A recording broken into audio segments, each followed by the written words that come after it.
Ladies and gentlemen, welcome back to the Michael Dean Show here on PODCASTJUICE.net. My name is Michael Dean, and joining me today is Mr. Q Storm. Sir, how are you?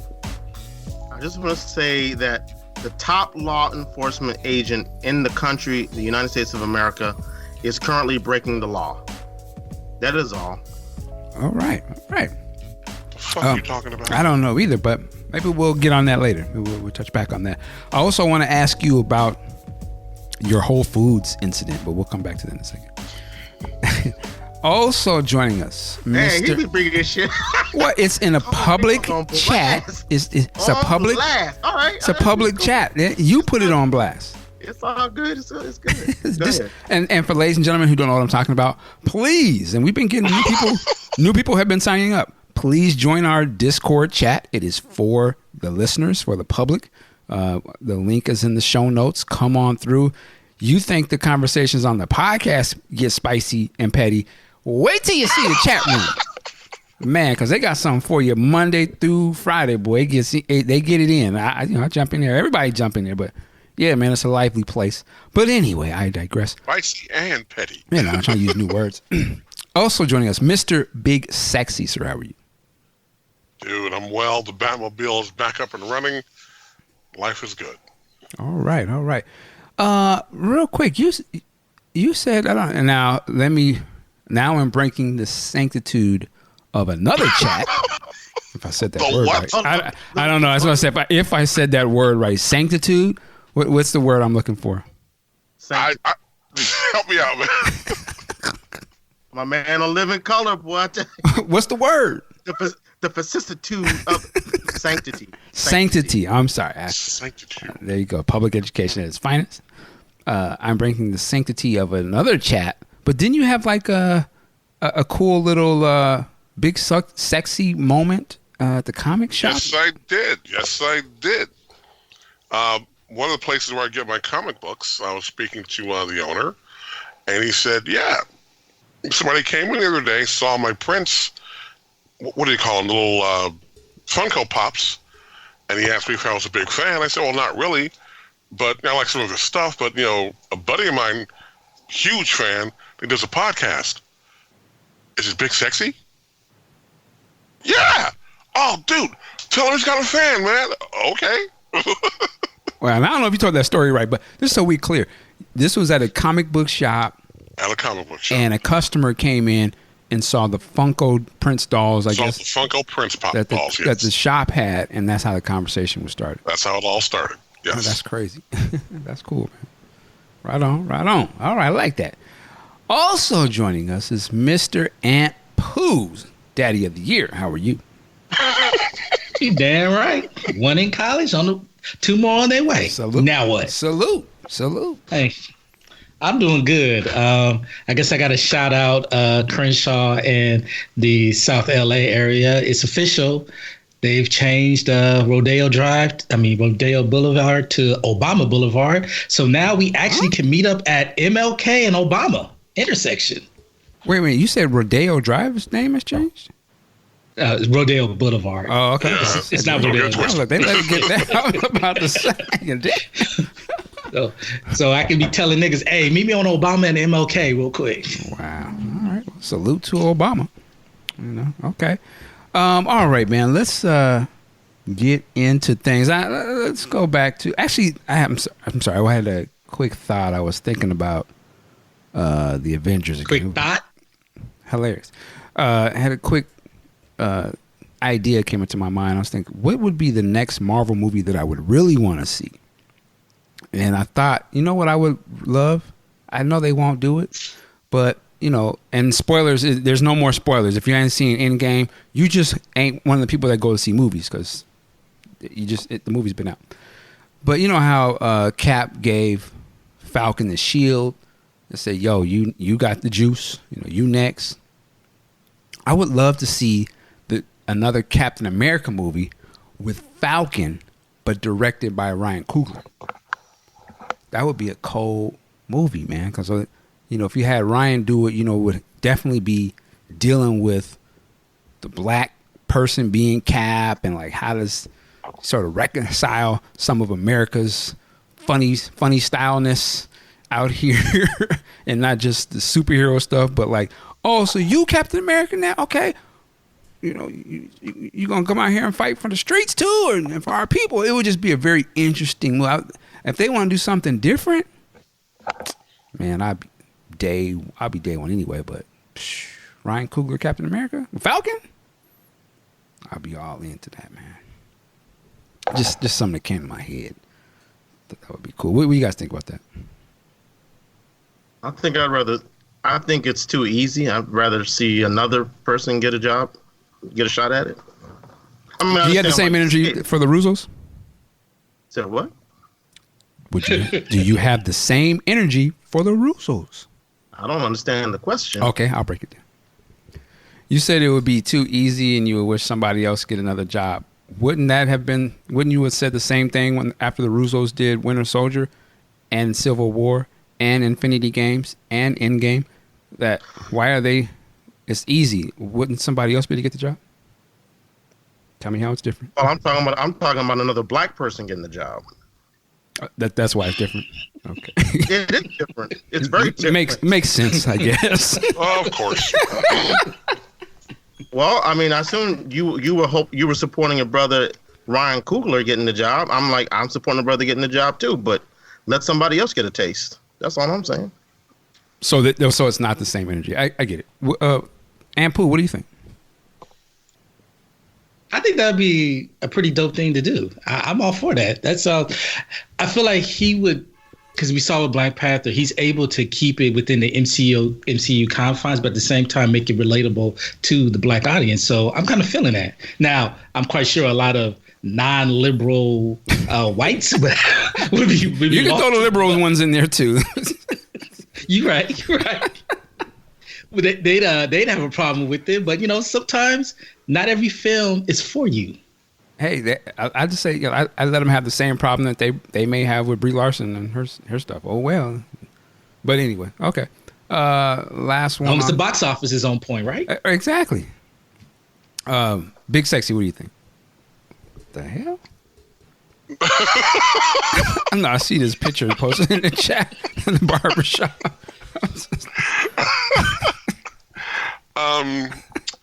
The only concern I have is, like always, is if the story is good, let's go with it.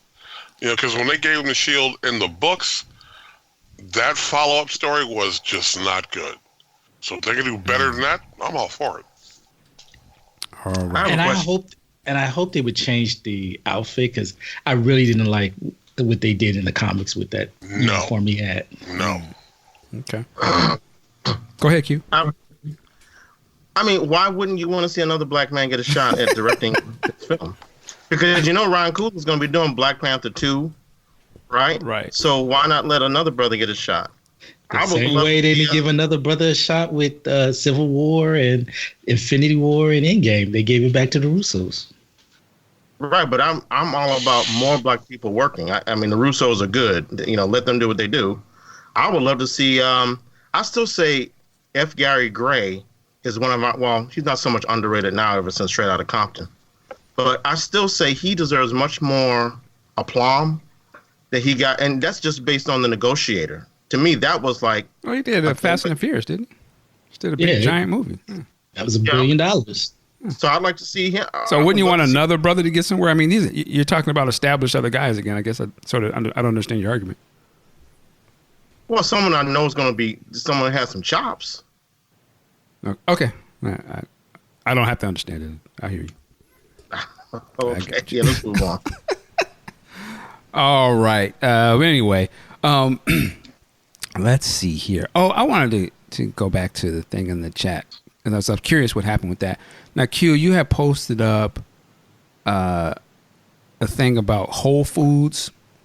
I think you were going to advertise there on the bulletin board? Correct. Can you tell us what that was? The people that don't in the chat.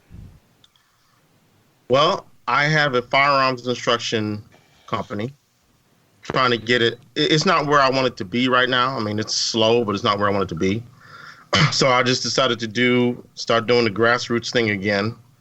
And I decided, since my company It's called LWAG, LWAG, which stands for Liberal with a Gun. My mission statement was to not only train people on how to be safe with firearms, and my initial intent was to train Black people how to be safe with firearms. But I got to cater to everybody, right? I decided, well, since I'm liberal with a gun, let me go to the liberal headquarters. Let me go to Whole Foods. Now, I know Whole Foods is probably going to be standoffish because they have signs at the door that says no firearms allowed, right? But I go in, I go to customer service, I'm like, listen, I see you have a bulletin board back there. I'm just curious, what's the protocol for putting up ads? Make a long story short, I told them that I have a firearms instruction company. I'd like to put up an ad. Would that be a problem? I know it's a sensitive topic. And the woman, she was like, no, you should be, we can review it. We'll at least review it. The only thing they really have a problem with is if it has a political bent to it.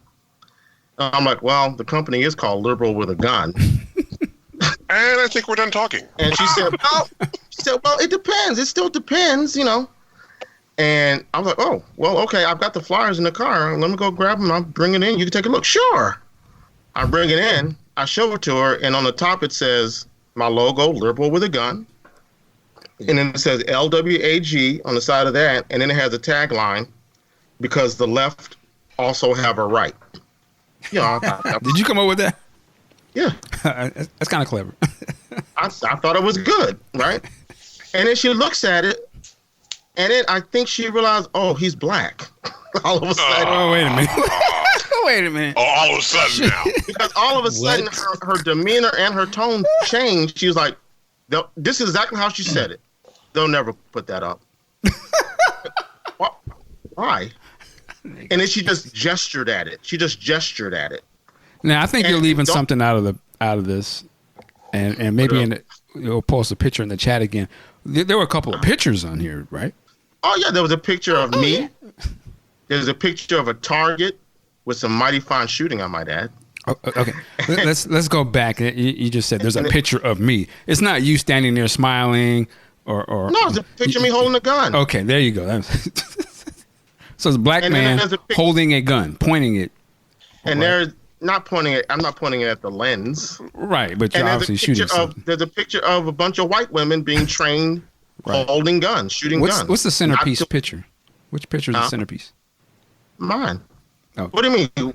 I'm in the center. Right, that's what I'm saying. The picture in the middle, the center point of that is a Black man holding a gun. Not just a picture of me, just to be clear. So you're saying that that's what the issue was?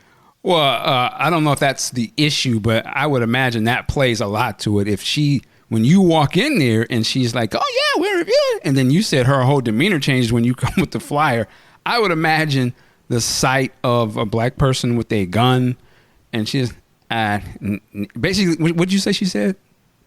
She said they'll never put that up. The translation, nigga, please. Like, that's what she was kind of like, nigga, please. So wait, we ain't putting that shit up there. Are you suggesting that if I'd only put white people on the flyer, it would have been okay? I think you would have had a better play. I think you would have had a lot better. They would have. And first of all, here's how a player would have did it. Let me tell you. First of all, I wouldn't even have went in there. I would have had one of my white homies. Wow. Hey, Becky. Yeah. Listen, I'm trying to get business off the ground. Did you say Becky? Can you go in there? Can you be the representation, my PR person, and go in there and explain so we can get that in there? Of course, yeah. I would have had her go in there, whoop-de-whoop-whoop, talk with them, had the picture with their, with the imagery that they are used to seeing is non-threatening and don't trigger some sort of thing in the background. And I bet you that flyer would have been up on there. Man, I had on my. They don't care what you had on. You could be sagging or not. My redneck vest, there you go.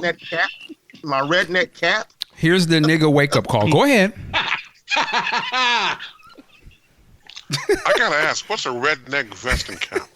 It's just. He think it's a pass, but they don't play those games. It's the joke. See, they ain't joking though. They ain't gonna play. They ain't gonna post that. I'm telling you, dog. Like they don't care about all. You can suit it and boot it. That'll get you in the door to talk. But when that picture of the brother with the gun, they ain't gonna post that. She already. She trying to let you know. You saw how big that photo was, right? Hey, it was like microscopic compared to everything else in the thing. Was it the same size as the other pictures? It was smaller. Okay. Was it in the go ahead. So Mike, what you saying is light nigga, dark nigga, false nigga, real nigga. Still nigga. With a gun. Easy on you. Okay. With the gun. And you talking about Whole Foods. Dang. A liberal stronghold. Well, again, that and what does that mean? That means they ain't gonna post that. That don't mean the liberal, you black with a gun, liberal, all right, whatever. No. I disagree. Well, go ahead. She told him from day one. She said, "Look, as long as it's not overly political, we'll see." And then she reads it, liberal with a gun, left, I told her, right and all that. I told her it was done, man. I told her the name of the company is Liberal. When she said, "Well, as long as it's not overtly political," I said, "Well, the name of the company is Liberal with a gun." Right there, you were done. But she said, "Oh, well, that's okay. Well, we can still consider it." That's what she said. That's why I went to get the flyer. She probably thought he was actually going to come back. The left has a right or something like that. Yes. Yeah, and you packing. And you packing. You got to go. You talking about a gun, right? Here you Don't flatter go. yourself. Yes. Yeah, please. You got to go. Are you insinuating that she thought you were packing something else? Why Negroes taking everything so literal nowadays? You the one brought it up. Trying to be funny. Damn. Hey, yo, Q, stick to the gun trail, mate. Stick to the. I remember that story that came out. They said white folks they use easier words when they're talking to black folks. I see why now. Damn. Was that one told you no? So maybe you didn't see why. On code, huh? Yeah. But no, but that's very interesting. So, are you gonna like try and re-edit the picture, or are you just gonna move on, or what? I haven't decided. Maybe this is why, for me, business. Except for my video business. Maybe that's why these little things, I get too like, fuck you. Then you don't like what I'm doing, fuck you. Okay. You don't like calm living well. Fuck you. Body got hauled off. I got to do things my way, and if it doesn't work, well, I got to move on to something else. Okay. Well, for those who are listening, if you do want to get some training, what's the web? Is there a website, or where do they go? LWAG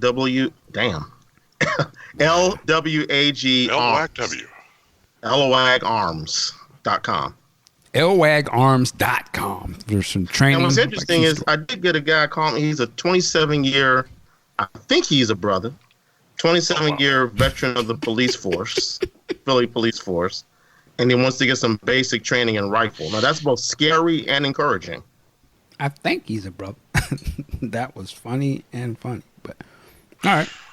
It's hard to tell when you're just talking on the phone. You think it might be a brother. Wow. But you're not really sure. It might be one of them guys that think they down. Cool, like y'all haven't run into those before. Oh, does it matter when it comes to taking their money? No. But it depends. It does temper how I'm going to approach them. Interesting. All right. Well, hey, man. I was trying to give you a little plug for your business. That's an interesting story. Alrighty then. Oh, real quick. Did anybody see? I think Big Sexy brought this up. I just watched like the first episode of the Wu-Tang series on Showtime. Did anybody else watch this? I tried to watch it last night, and again, I'm not really familiar with Wu-Tang outside of RZA and Method Man, and that's primarily from their acting, things.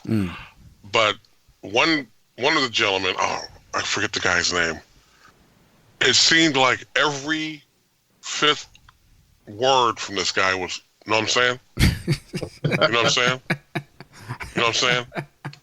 It was driving me up the fucking wall. Hilarious. I had to step back. I'll try it again, though, because I'm interested. Yeah, I thought it was pretty good. I didn't realize it was going really long, and I was like, man, how's that going to fit this in a movie? But apparently, it's a series. It's a series. Yeah, it's a series.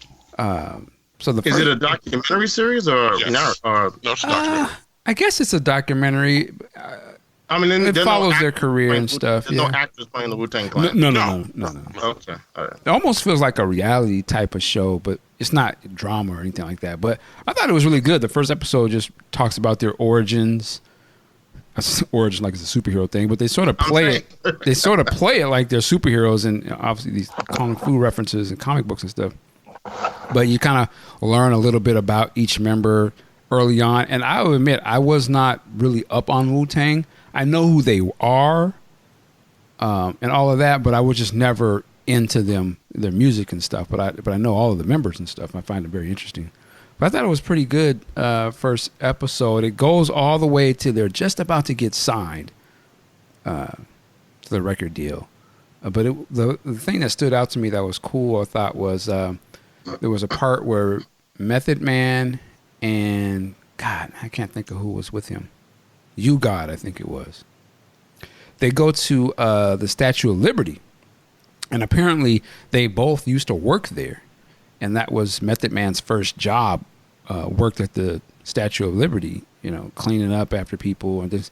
And so it was cool to see him go back, and the boss was still there, and it was just very interesting. I didn't know they had jobs and stuff, just like he's like, man, this is where I started, and this was a highlight of my life, at the time of my first job, and he, you could tell it was still in him a little bit. I liked it, but I felt a little sort of way like he grabbed the broom and the dustpan. He started sweeping up, like, excuse me, sir. No. And I was like, okay, Meth. Now I understand, but I understand what his spirit about it was, And he was talking to the boss.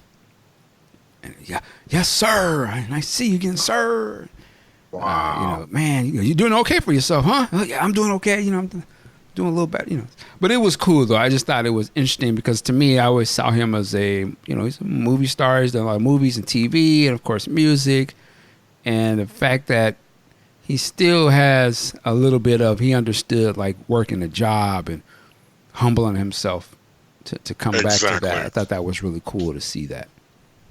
You didn't forget, man. Yeah. So it's a very interesting show, and they go into how the 5% Nation had affected them and some of the teachings of that. And all that stuff was very fascinating to me. So it's pretty good. I'm definitely going to watch the next episode. It's almost like 3 or 4 episodes are already up there.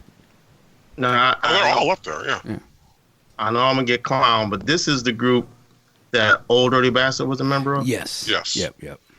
He was wild, man. They had some old footage. And I was like, man, he was wild from day one, but that's just who he was, man. I wish he could have got his stuff together, because he should have been huge. The dude had the personality, the character down, the rhymes. Sad. I know I'm going to get clowned again, but I'm like Mike. I know Wu-Tang. I know people that work for them, edited their videos and stuff.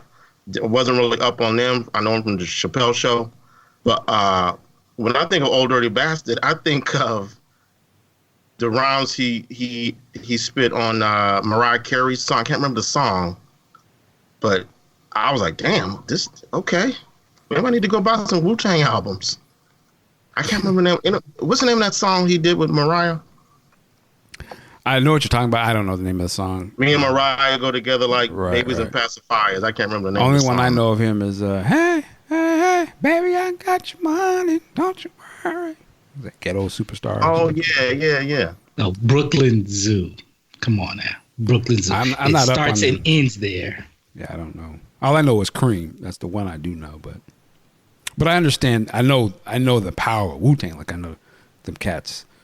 I remember when they all got their own separate solo deals. It was a big deal. I remember the Bobby Digital album, RZA came out. But yeah, salute to them, man.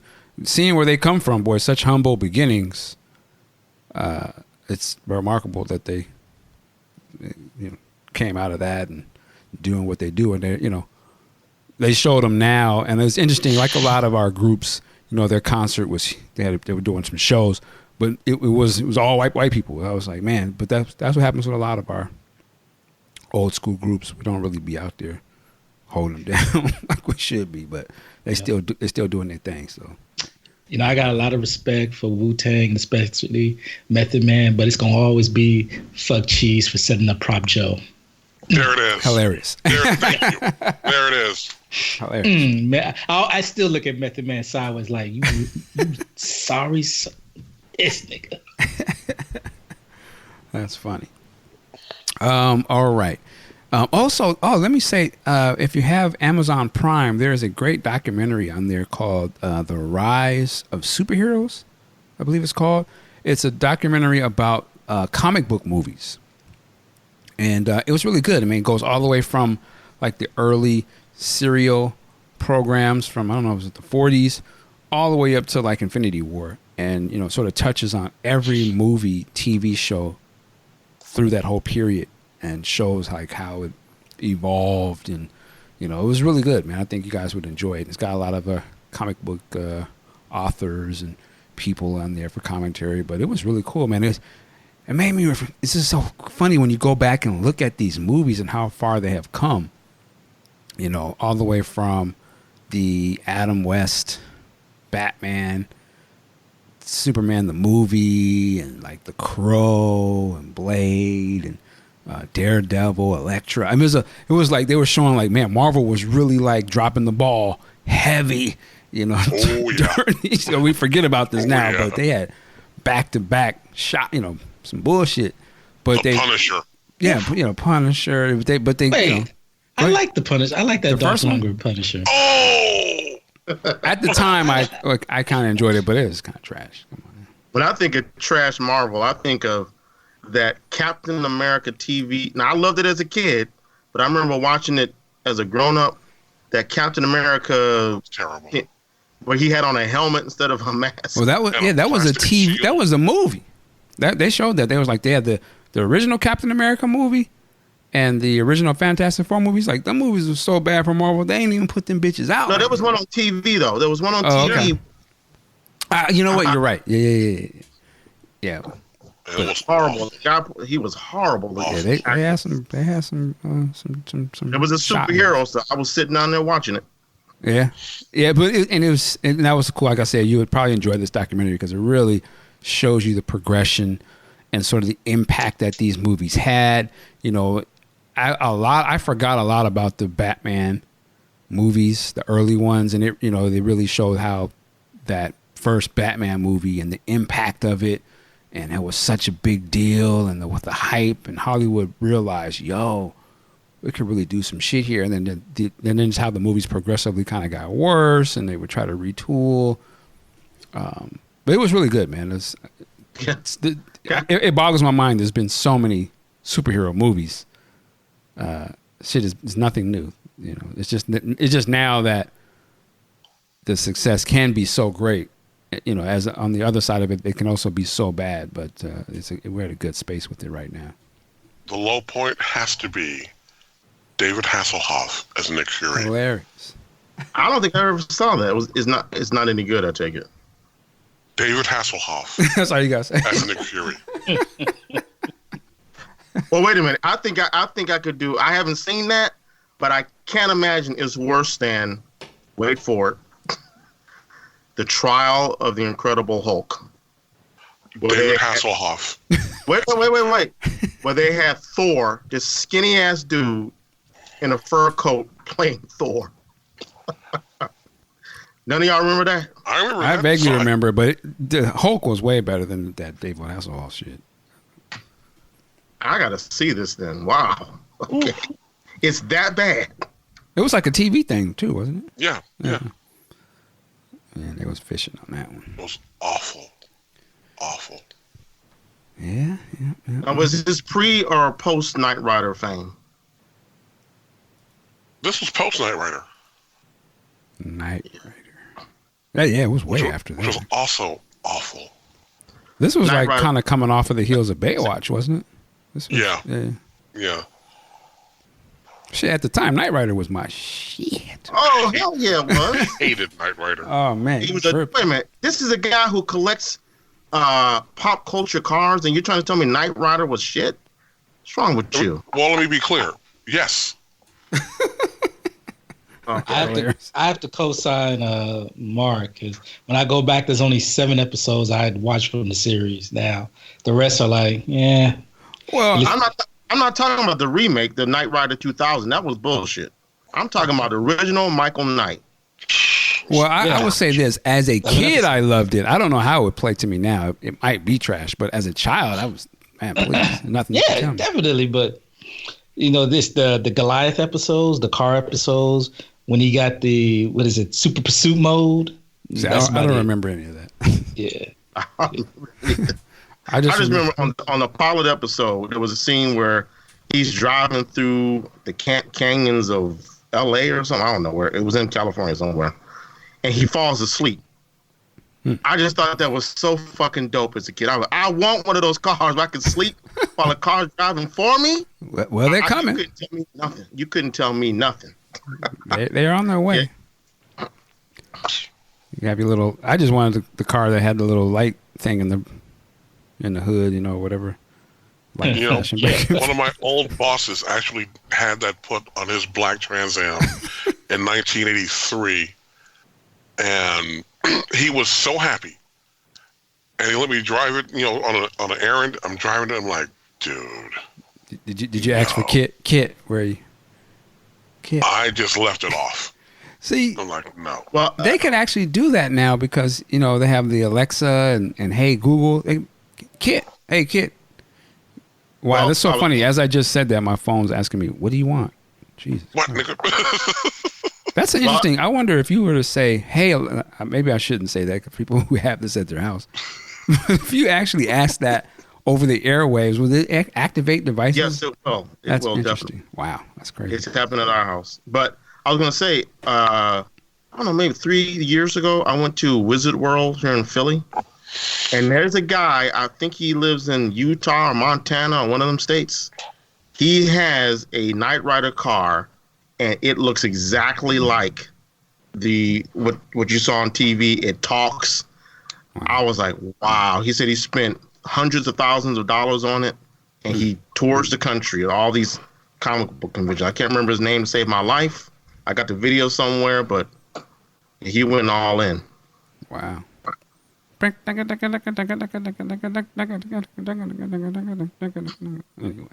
geeking out. Because it sounds like you're saying nigga, but that's okay. There you go. Wow. Like what? Your radar. Vigilant, motherfucker. Vigilant. I see. All right. There was something I was going to ask. I just forgot it. Fuck. All right. Well, let's go into this, the Steph Curry thing. Hold it, Mike, if I may. Oh, sure. Go ahead. Since we want to get into Steph Curry, let us do something unusual here on the Michael Dean Show and go to the sports desk. Oh, there we go. Yeah. Let me sit down. Last night, Game 6, Golden State Warriors versus the Houston Rockets. Now, the Golden State Warriors were minus the league's arguably best player outside of LeBron, Kevin Durant, and all the pundits yesterday before the game. Warriors have no shot. They're going to lose Game 6 and lose Game 7. That's all I heard all day yesterday. Apparently, the Warriors did not get the memo because Klay Thompson and my man Steph Curry came out ice cold veins, throwing daggers all over the court. It was beautiful. Beautiful thing to watch. So go ahead. So would I be correct in assuming the Golden State Warriors kind of rep more for Northern California? Rep more? What the hell does that even mean? They're kind of more like Northern California's team. Like there's some states have two different teams, but they like Pennsylvania has the Steelers and the Eagles, right? The Eagles. Okay. No. It's a very bright line here in California.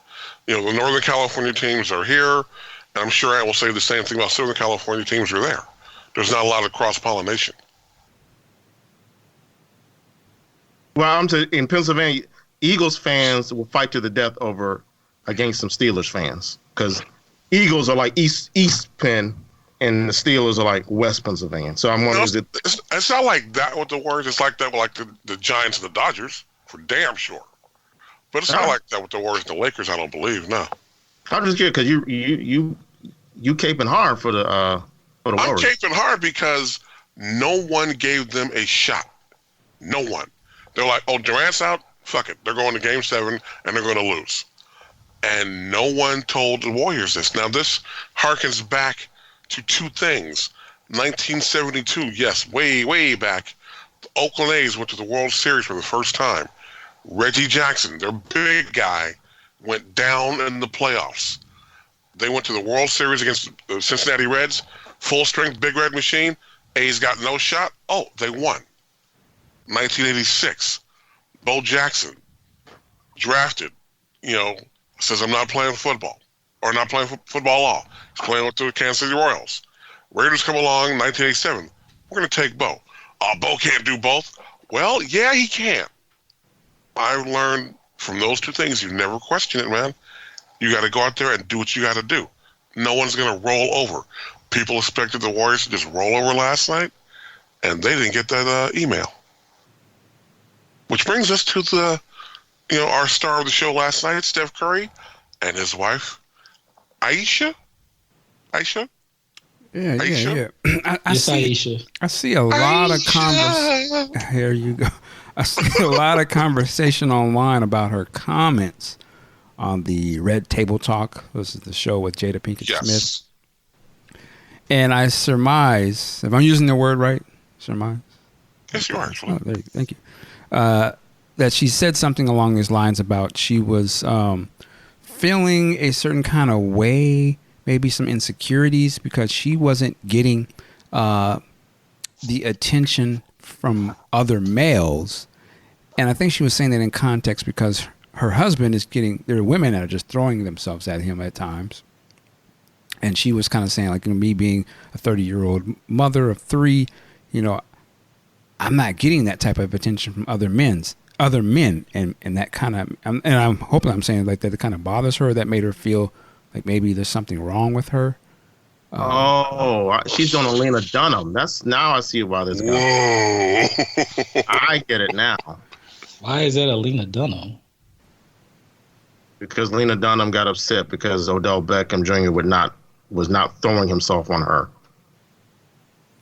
Well, she's talking about other men, not her husband. I don't know if that makes a difference, but I know. Yeah, so was Lena. Oh, okay. Yeah, I don't know who this other person is. I can see why people would take issue with that. I mean, one, we live in a time where people will voice these types of feelings in the public, which I don't know if that's a good thing or bad thing. I know we put so much of ourselves out there. I would question. Well, here's the thing: if the husband is okay with it, then that's their house, and they, as a couple, agreed on it.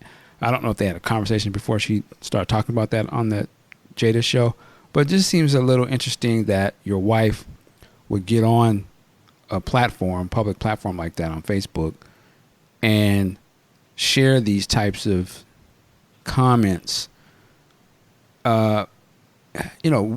With the position and that they have out here publicly, he's a star basketball player. They're married, and sometimes you want to keep the image of we got our stuff together, we're united, but then it's like, your wife saying like she's a little insecure or disturbed or whatever, that people give you a lot of attention.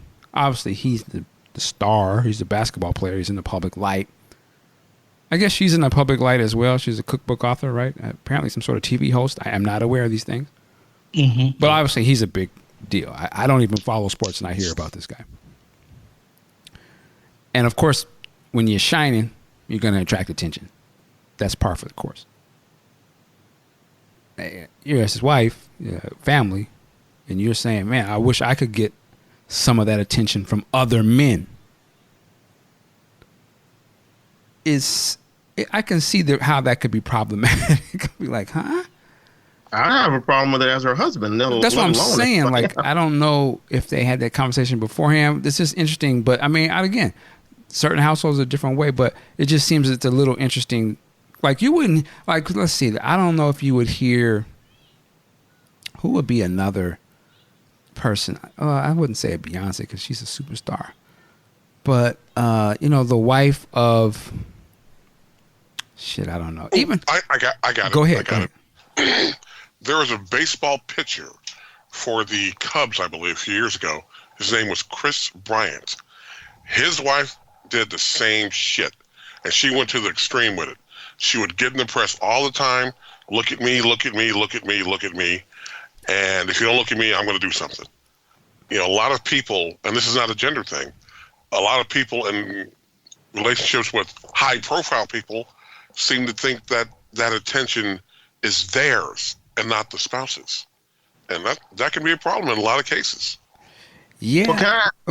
Just real quick, I'm saying, yeah, I mean, sometimes the you want to have that DNA so bad, right? But it's like, man, I don't want to say stay in your lane, but I'm like, you're wrong. No, you're but wrong. I'm like, yo, you are a wife to this man, and he's your husband. I mean, that's what you signed up for. He's the breadwinner. Like, let him. He's doing his thing. I don't think he's the kind of guy that's out here acting a fool. Now, again, can't put nothing past nobody. Isn't Stephen Curry the same guy? Was some chick was on the sideline of the game looking at him like she was ready to bust a wide? Yep. Okay. So that kind of puts a little content. But I mean, come on. Like, he didn't give her no play as far as we know. He keeps it a buck, and he's a family man. I'd just be curious why you would air that out on a platform. Like, I'm not getting attention from other men. Like, I'm sure there will be a lot of women who would love to have a baller, good dude, basketball player, kind of seem like a square cat, which is good, family man, and they set. And wouldn't be like tripping about, I'm not getting attention from these other niggas out here. Like, but I don't know, man. I don't want to judge her per se. I don't know a lot about it, but that's just my thoughts. Keep strong. What would you want to say? Well, I Googled Ayesha Curry, and I got, a lot of hits here. The first two, they're just like synopses, I guess, of the links. It says Ayesha Curry shares, quote unquote, insecurities about women, quote unquote, throwing themselves at her husband. And then the next story says, Ayesha Curry admits a lack of male attention makes her wonder, is something wrong with me? So she's upset that other women are throwing themselves at her husband, and she's upset that other men aren't trying to get up on her. She needs some counseling. Yeah, I mean, I guess, wow. Maybe these cats have respect for you. I'm not going to disrespect you and your union with Steph. So, I'm going to keep it friendly. How you doing, sis? I ain't trying to shoot my shot at you. I don't know I'm not understanding what she means. And I don't know if she has like a Instagram thing or something. She's trying to get again, it's just sort of a weird sort of a thing for someone to say. If it was flipped and there was a man and he was married, that'd be like Janet. Remember, Janet was married for many years, and we didn't really know that, right? To Renee. She didn't really hear Renee come out. Like, if Renee would have came out and said, "Oh man, everybody's trying to holler at Janet. The sisters ain't trying to holler at me." Like, huh? Like, bro, you good? You ain't got to do shit. You got Janet Jackson. You got money. You're chilling. You got song writing credits on the album, huh? So I don't know, man. Like, what more do you need? You're married, you got a family, she's got her books out, but you tripping on, you're not getting attention from niggas. And I'm sorry, my language, but I don't know. Ampu, what do you think?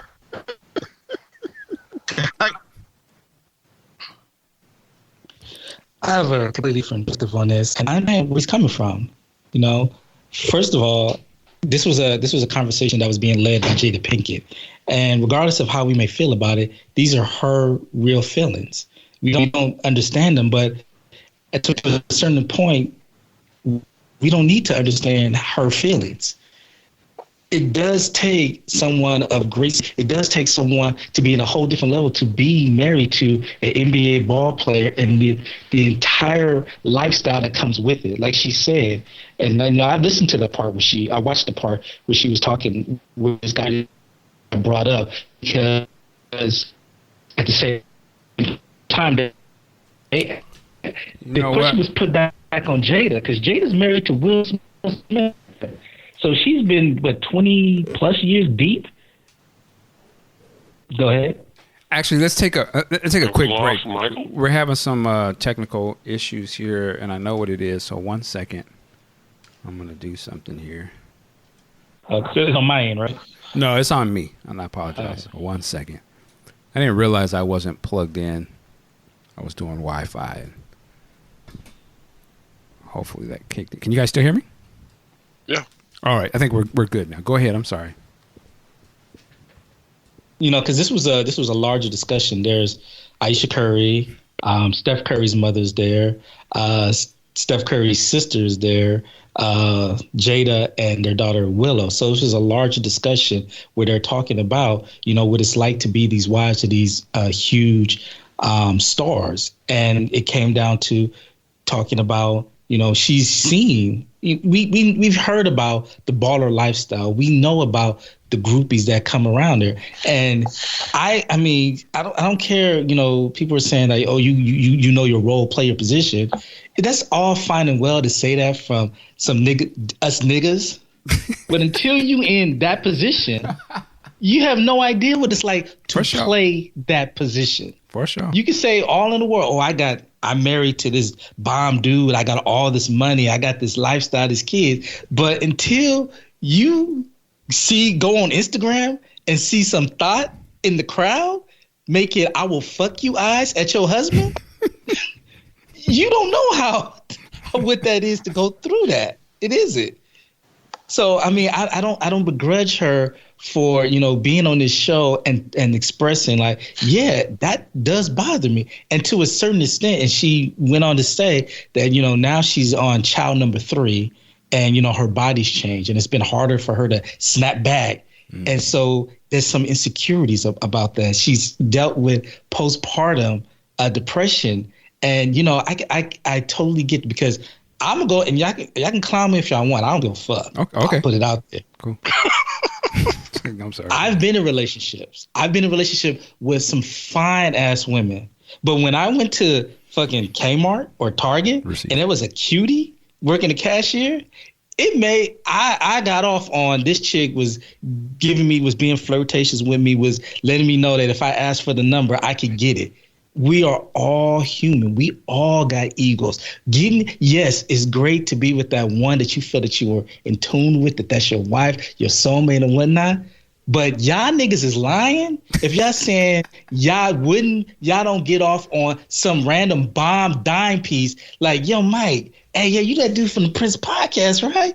Yeah, I be getting, man, your voice be good. Big sexy. Oh, you big sexy. Oh, but see, that's not what she was kind of saying. You said if you was that'd be to say like if who was like a fine celebrity to you, just example. Megan Good. Okay, say you were with Megan Good.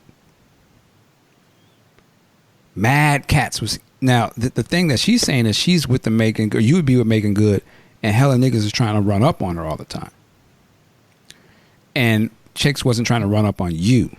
Yeah, that's what she's saying. Not talking about she's not getting attention from people. She's saying it in comparison to her husband.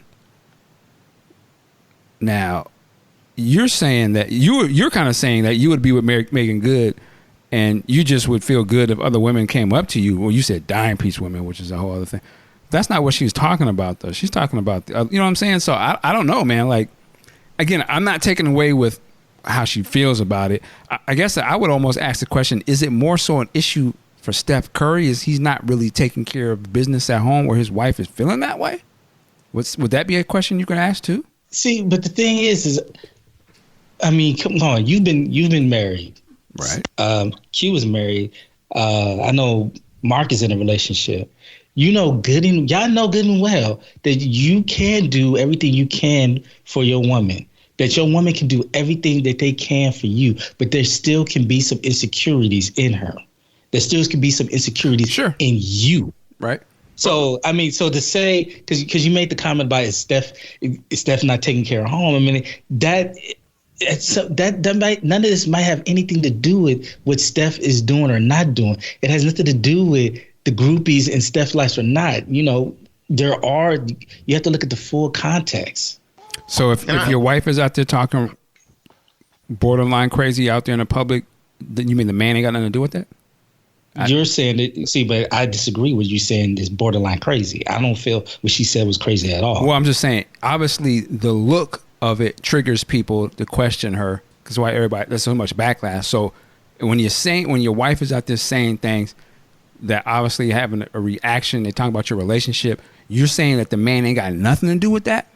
Like, even like, yo, dude, that's why I asked. I don't know if she had a conversation with him before this happens and he knew what was going down. He kind of co-signs it. Okay, I agree. Let's have that. You can put that out there. I just feel like particularly when you're in positions like that in the public, you can't just be moving by yourself. You know what I mean? Like, because they know it's going to play back on both of y'all. So that's fair. That's why I'd be like, it seemed like he would have had a conversation, like, because you about to put us on some. All we have to do here is get our checks and build our legacy. You about to open the door on some other shit. They ain't got nothing to do with our bottom line. But okay, cool. I'm a co-sign. That's what you see what I'm saying. Like, how do they win from this? I don't understand. What's the win? She's the one that opens the door in Bird Box and let the disease come in. I hear you. What I don't understand is I can co-sign her opening up saying she might feel a little insecure about women pushing up on her husband. That's kind of makes her sympathetic. But where she loses me is that how come men aren't pushing up on me? That's what she loses me. Yeah. I mean, your man loves you, and as long as you trust him, that's all that should matter. Yeah, I mean, I don't know. Like I said, man, and I get what she's. I mean, like you said, you said it well, Ample. It is the insecurity of it. I guess we're at a time where maybe it would help some other people. This conversation, maybe that was the point of doing this show, and I think that is the point of that show in and of itself. Excuse me. But it's just an interesting thing. Like, maybe they're about helping people, and I can ride with that. And you put yourself out there, so I get that aspect of it. And I guess you have to be ready for the backlash that could come from having these types of conversations. Because again, we are just looking at it from the outside, and some of us are like, shit, I wish I was in that type of position, But again, you're right. On one hand, Ampu, I am not in that position. I don't live that. I'm not with the high profile person. But I tell you what, I would do, nigga. If I was with whoever, I'd be like, I'm cool.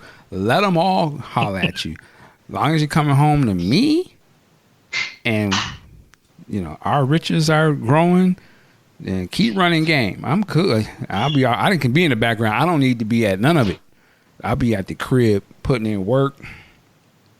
The coldest meme I saw was they had a picture of Stedman and Oprah. It was like Stedman been with this woman for 30 years. Yeah, he's in the cut, man. Ain't got a ring. He said shit.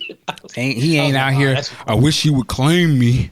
How come she don't be saying my name? Man, Stedman in the cut, like, shit. Let me get. I'm straight.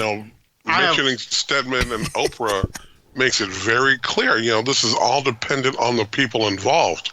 In most relationships, there is always one quote unquote star. That's just the way it is. Sometimes it's the guy, sometimes it's the female, but there is always one star. Now, the person who is not the star in that relationship, a lot of them are very comfortable, like Stedman, just hanging in the background, playing their part. It's all good. But some people get in these relationships, and the most glaring example I can think of are Tom Arnold, when he was with Roseanne, he wasn't shit before he got Roseanne. He glommed onto her and tried to get his own name out there. Deion Sanders' first wife, same thing. She told Deion, I want to go on, Basketball Wives or whatever. He's like, you can go on a reality show or you can be my wife. What's it going to be? I'm going on the show. We're done. So it all depends on the people involved. It really does. Well, I'm going to ask the question that's not really directly involved with what we're talking about. And I'm always the person I'm the one that goes where no one has gone before. But I've never understood with Ayesha and any other celebrity. She's talking about issues with her body. And maybe I'm simplifying this. Maybe I'm not understanding. But if I had the money, or if I was tied to the money that she has, I would be hiring every personal chef to help me eat right, the best personal trainers. I'd be the most in shape dude you'd ever seen if I had that kind of money. I don't understand that. Well, I can't speak, to a woman's situation. That's a whole woman or man. Woman or man. Yeah. Well, I mean, but it is different though. We're not having children. Our bodies are not changing like that. So I can't speak to it. You know what I'm saying? Exactly. All I can speak to to speak to the Steph Curry of it, and like he the man of the house. He's the lead. So I'm just curious, but I see he's came out with a statement, supporting her as he should. Yep.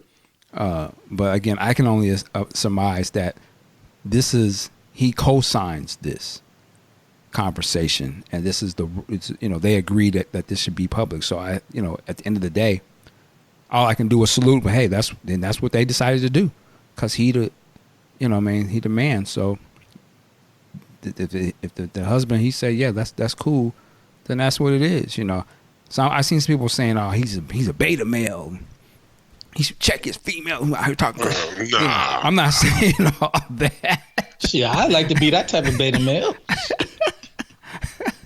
I can't say all that, but it's just an interesting thing. I think she does speak to a lot of women's feelings though about that type of stuff. But I just think that, man, hopefully when you're in a relationship though, one thing that can be toxic to it is that whole competition type of thing.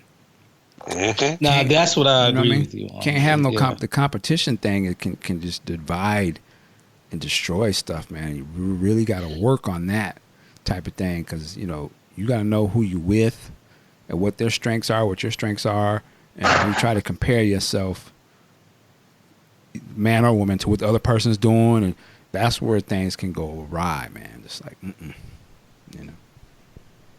But anyway, shout out to them. Like I say, man, I know a lot of sisters trade up with her in a minute to be straight. So you don't get too. Now, I guess I'm be appreciative.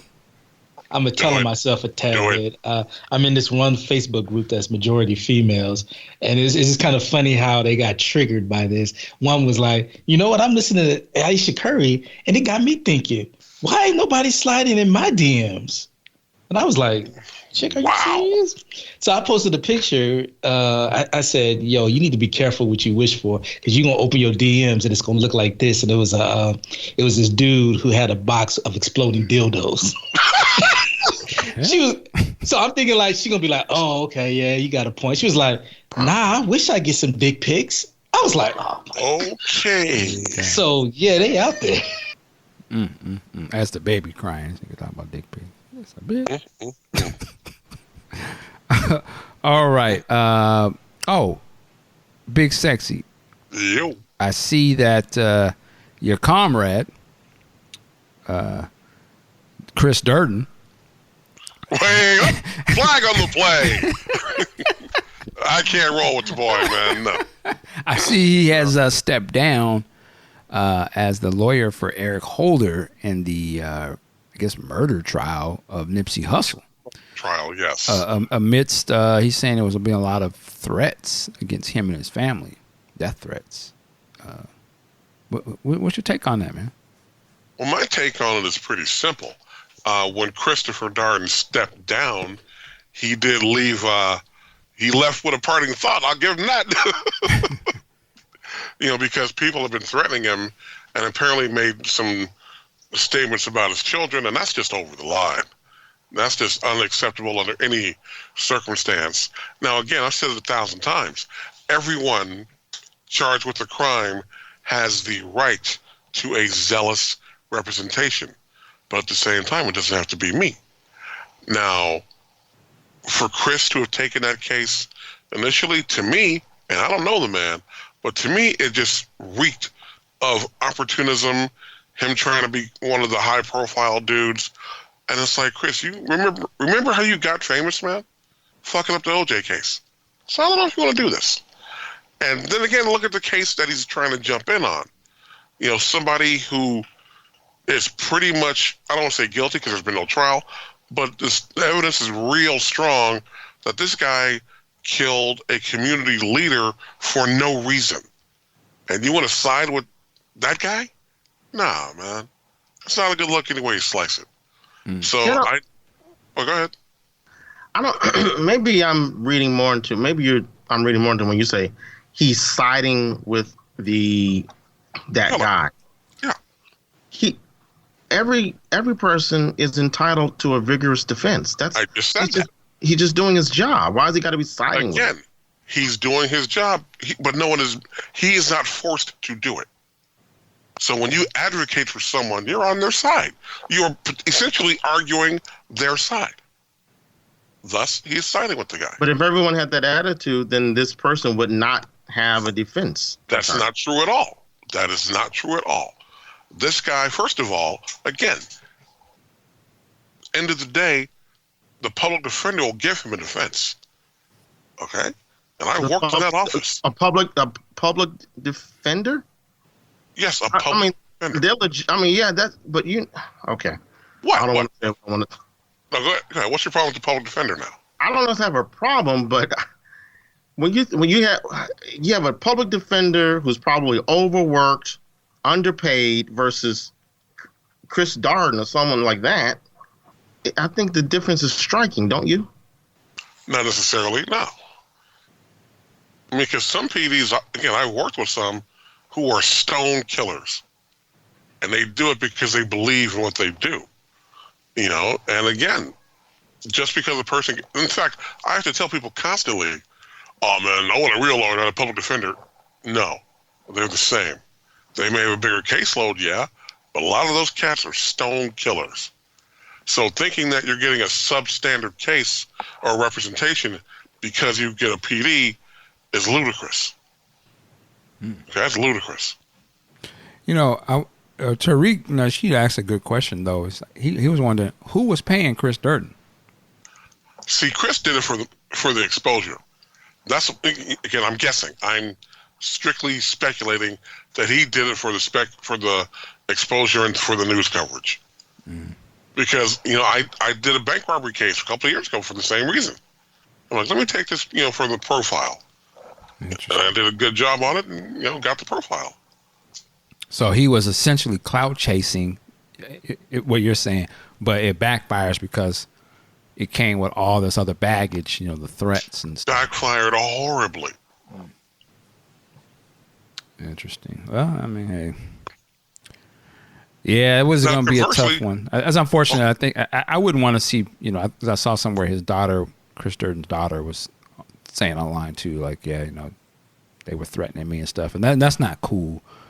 No. But that's the thing when you, like you said, some of these are big cases, and you're dealing with certain types of mentality and people, and you got to know what you're getting yourself into, man. Like, now, conversely, if you turn it around, and in a situation where, Mr. Hustle would still be with us, and he was accused of something in a criminal sense, and Chris Darden stepped in and said, you know what? I'm taking this case. Nipsey, your money's no good here. I'm taking this case because it's bullshit and you need representation. That would have been a better move. To defend someone who, I don't say is worthy, but defend someone in a more righteous stance than this one. And that would have been something better for his, reputation. But jumping on this case with that guy, nah, man, To not me, a good look. yeah, it would be like, I guess, I don't know. We have to have this. I guess, would he jump up and be like, "Oh, I'm gonna handle the Dylan Roof case"? Exactly. Dude's a murderer, man. Like, he deserves it. Okay, okay, yeah, true. Okay. You want that smoke? Because I've told people from the minute I get my bar card that unless I know 1,000% that a man is not guilty, and this has to be a personal relationship with the people that are involved. Anybody accused of any sex crimes, I don't want to hear about it. I ain't involved. I'm not doing it. I'm not doing it because I've been approached more than once. And, people's representation comes to me. Oh, you know how it is, Mark. They got carried away. No, damn that. I'm not touching this. No. Take it somewhere else. But I'm thinking like the Boston bombers, 4 years ago now? They had someone that defended them.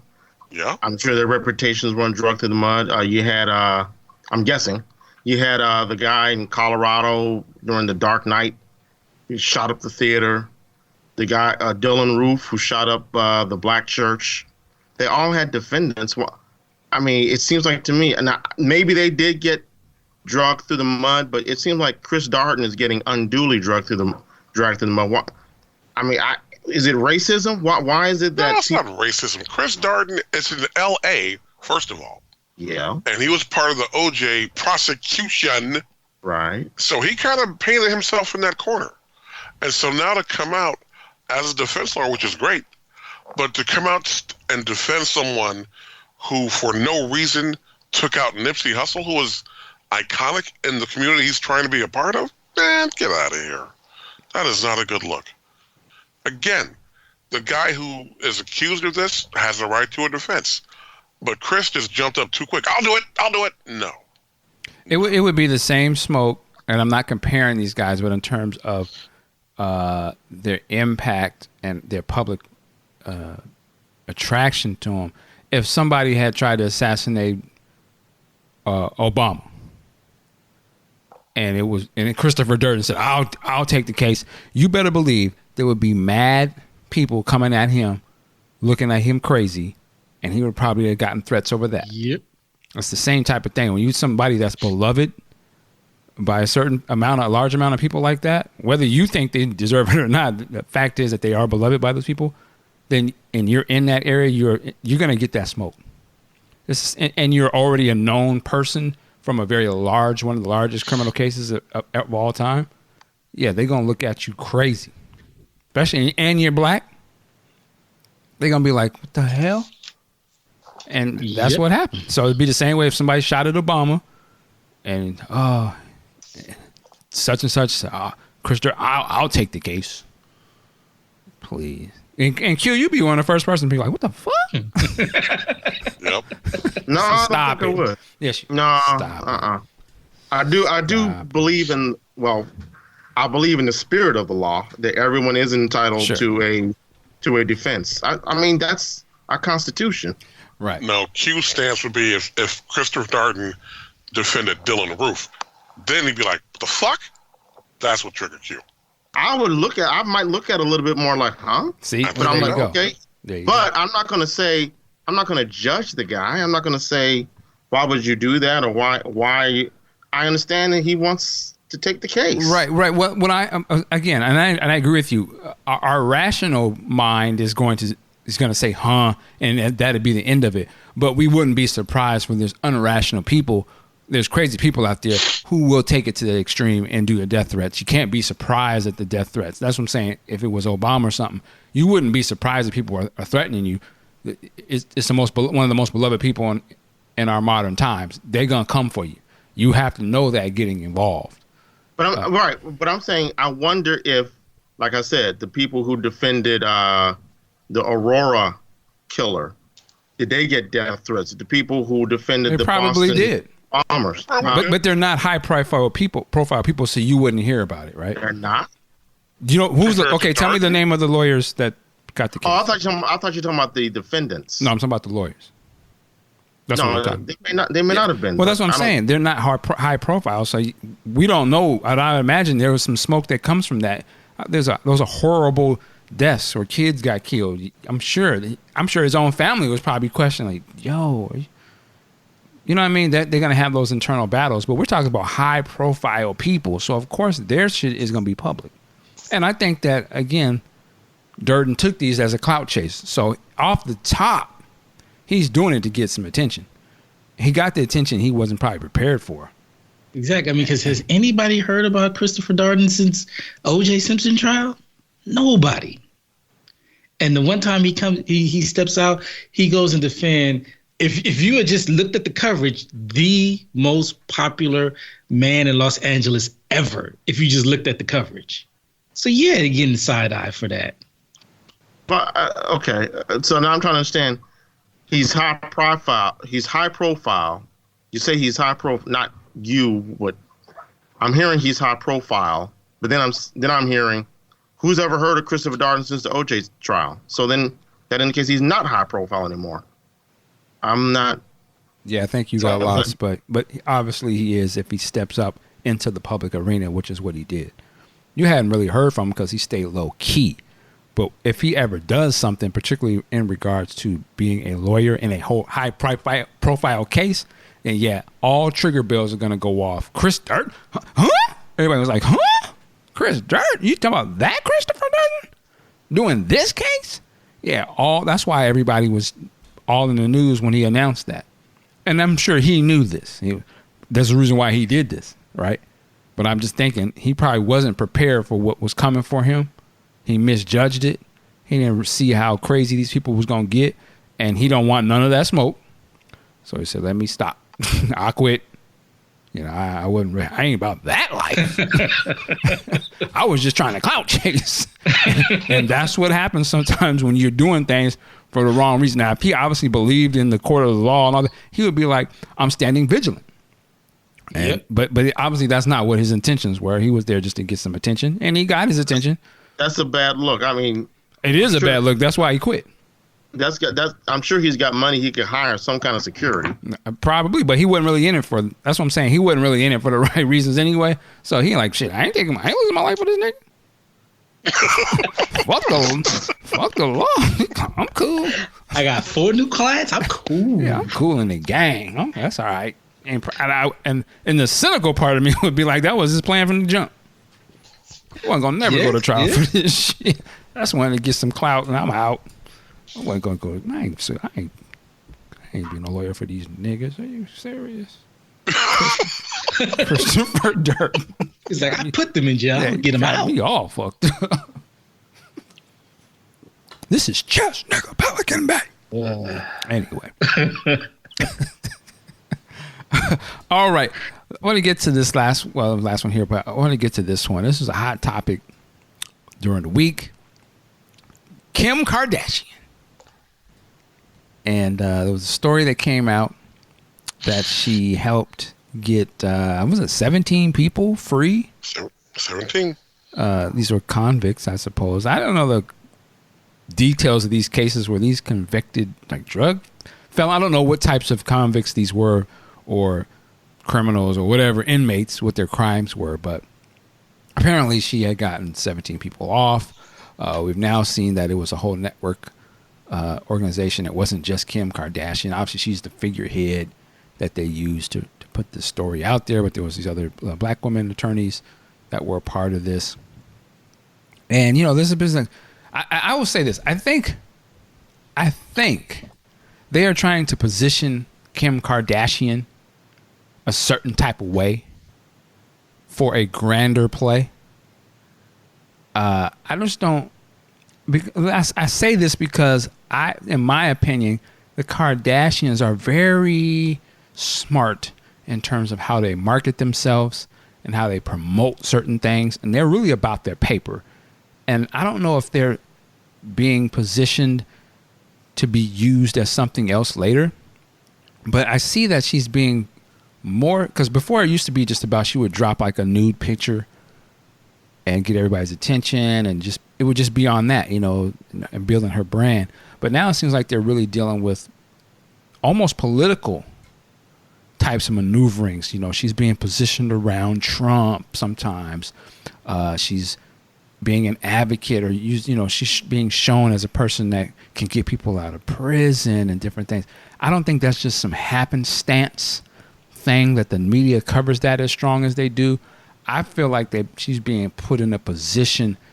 Here's the super cynical would be like, she's being put in a position so maybe next year she can really get out here and knuckle down for Trump on the campaign trail and show like, we're getting things done. You know, I'm aligning with this situation. He's the first president that got these people free. My husband stands tall with them. We're rocking with. Now, again, I could be totally wrong, but I don't think she's doing this for her brand, like out of the goodness of her heart. I can be absolutely wrong. That's just the way I see it, because I don't think they just be doing shit for no reason. You don't put out a sex tape. You don't get ahead and sign a deal. Was it with Vivid or one of these companies? She got ahead of the sex tape to get the paper from it, not just let it leak. So she's very shrewd business person, and all her moves have been pretty shrewd. So don't be just doing shit out of the goodness of this. It's to get that bag, and that's why they have so much money. So I'm curious with y'all. I know there's a big debate between Q and Ant over this whole thing of Kim Kardashian and stuff, but I'm curious, like, what do you guys think? Is Kim Kardashian actually the realest out there? Is she gonna be the savior for people, or is there something else? Savior's a bit much. Well, she's saving lives apparently. You know, again, I'm of the position that she is, walking the walk. You know, she made a statement a few months ago about wanting to get into law, which is great. It's great. And now she's using her resources and her, fame to assist in getting people wrongfully locked up, getting them out. And no matter how you slice it, a lot of people can be cynical. Well, she did it to increase her brand. Okay, that might be true. But at the end of the day, 17 people who are wrongfully convicted are free now because partially of her involvement. And if her involvement can bring light to what the lawyers she's working with are doing, that's even better for everybody involved. Again, I can't hate on that. Okay. Q, what do you think, man? Well, I guess in an age where we have a reality TV president, I guess reality TV saviors are de rigueur now. I don't respect Kim Kardashian very much because I know how she got her claim. I know how she got to where she is. If I had a daughter, I wouldn't respect her whatsoever.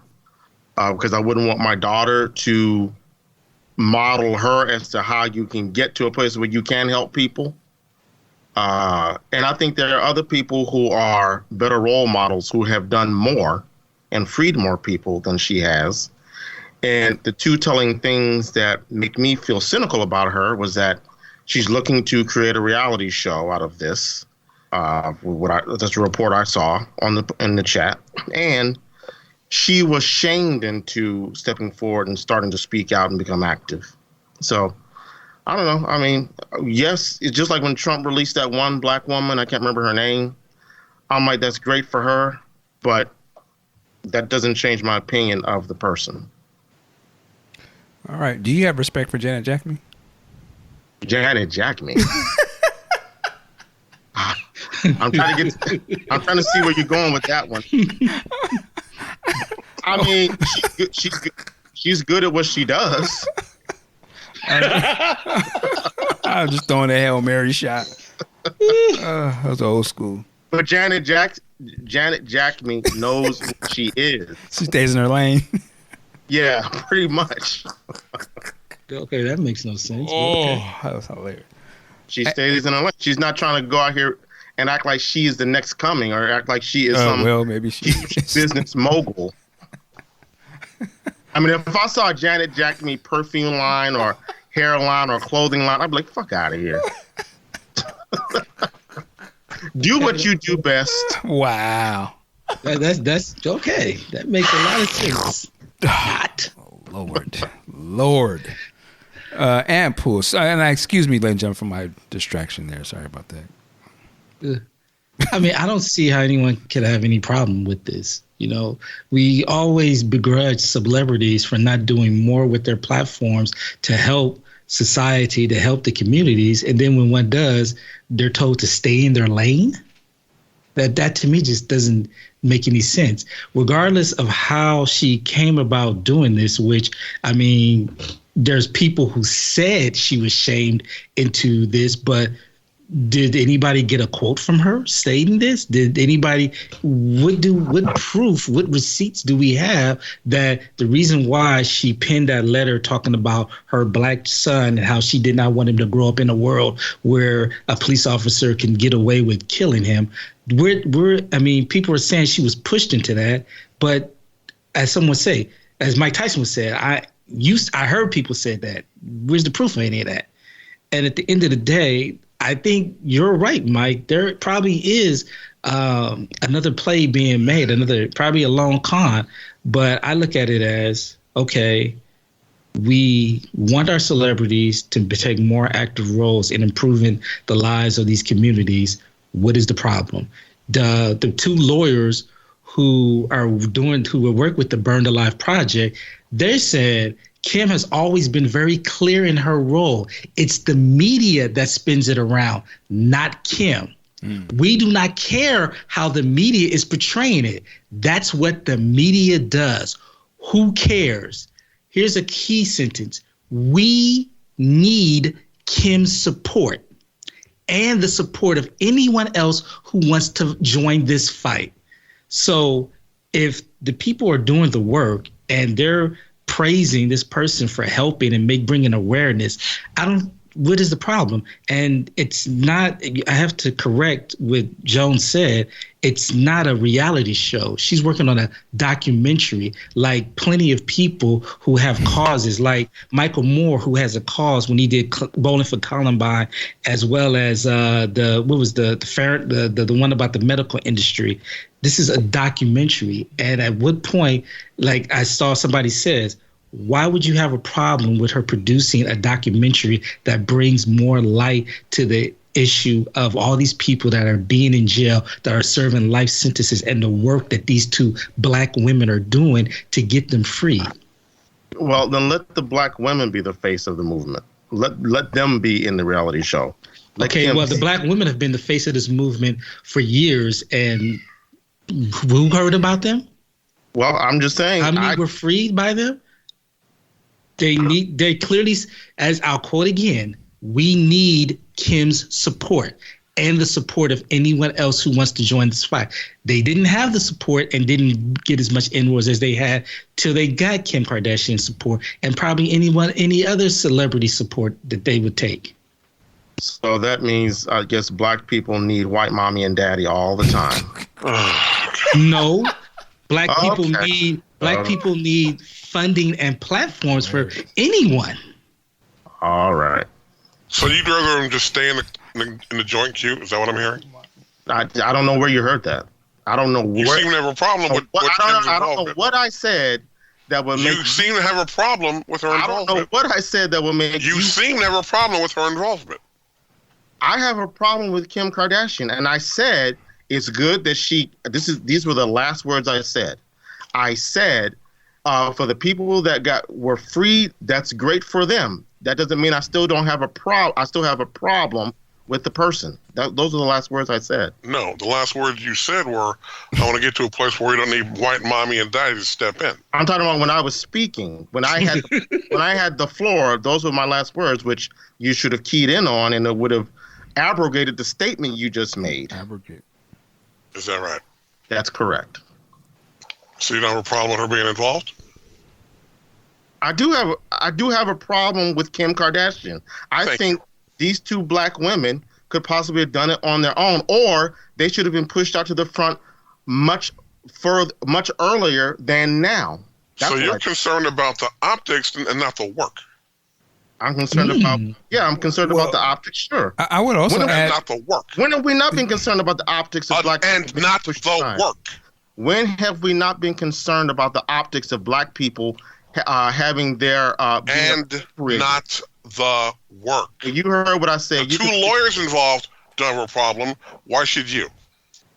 That's a good point. I've already answered your question. Well, I think it's an interesting thing. Right. Now, let me cut in real quick because I think it's both of you make a point, but the point that the lawyers said, well, we don't care about the media.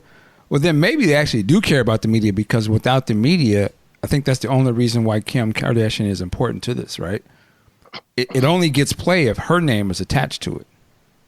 But if you take her out of it, then they must care about the media because then it becomes it's a program that we've never heard of. So I think we're sort of in a place where unfortunately the media is only going to spotlight these types of stories when it does have some big celebrity attached to it, which is the power, I guess, of Kim Kardashian can help to it. So on both sides, yeah, they can say they don't care about the media, but unfortunately without the media, this would have never been. We wouldn't even be talking about this, and they probably wouldn't even got the push, which is unfortunate. And I don't understand. I've said this before, right?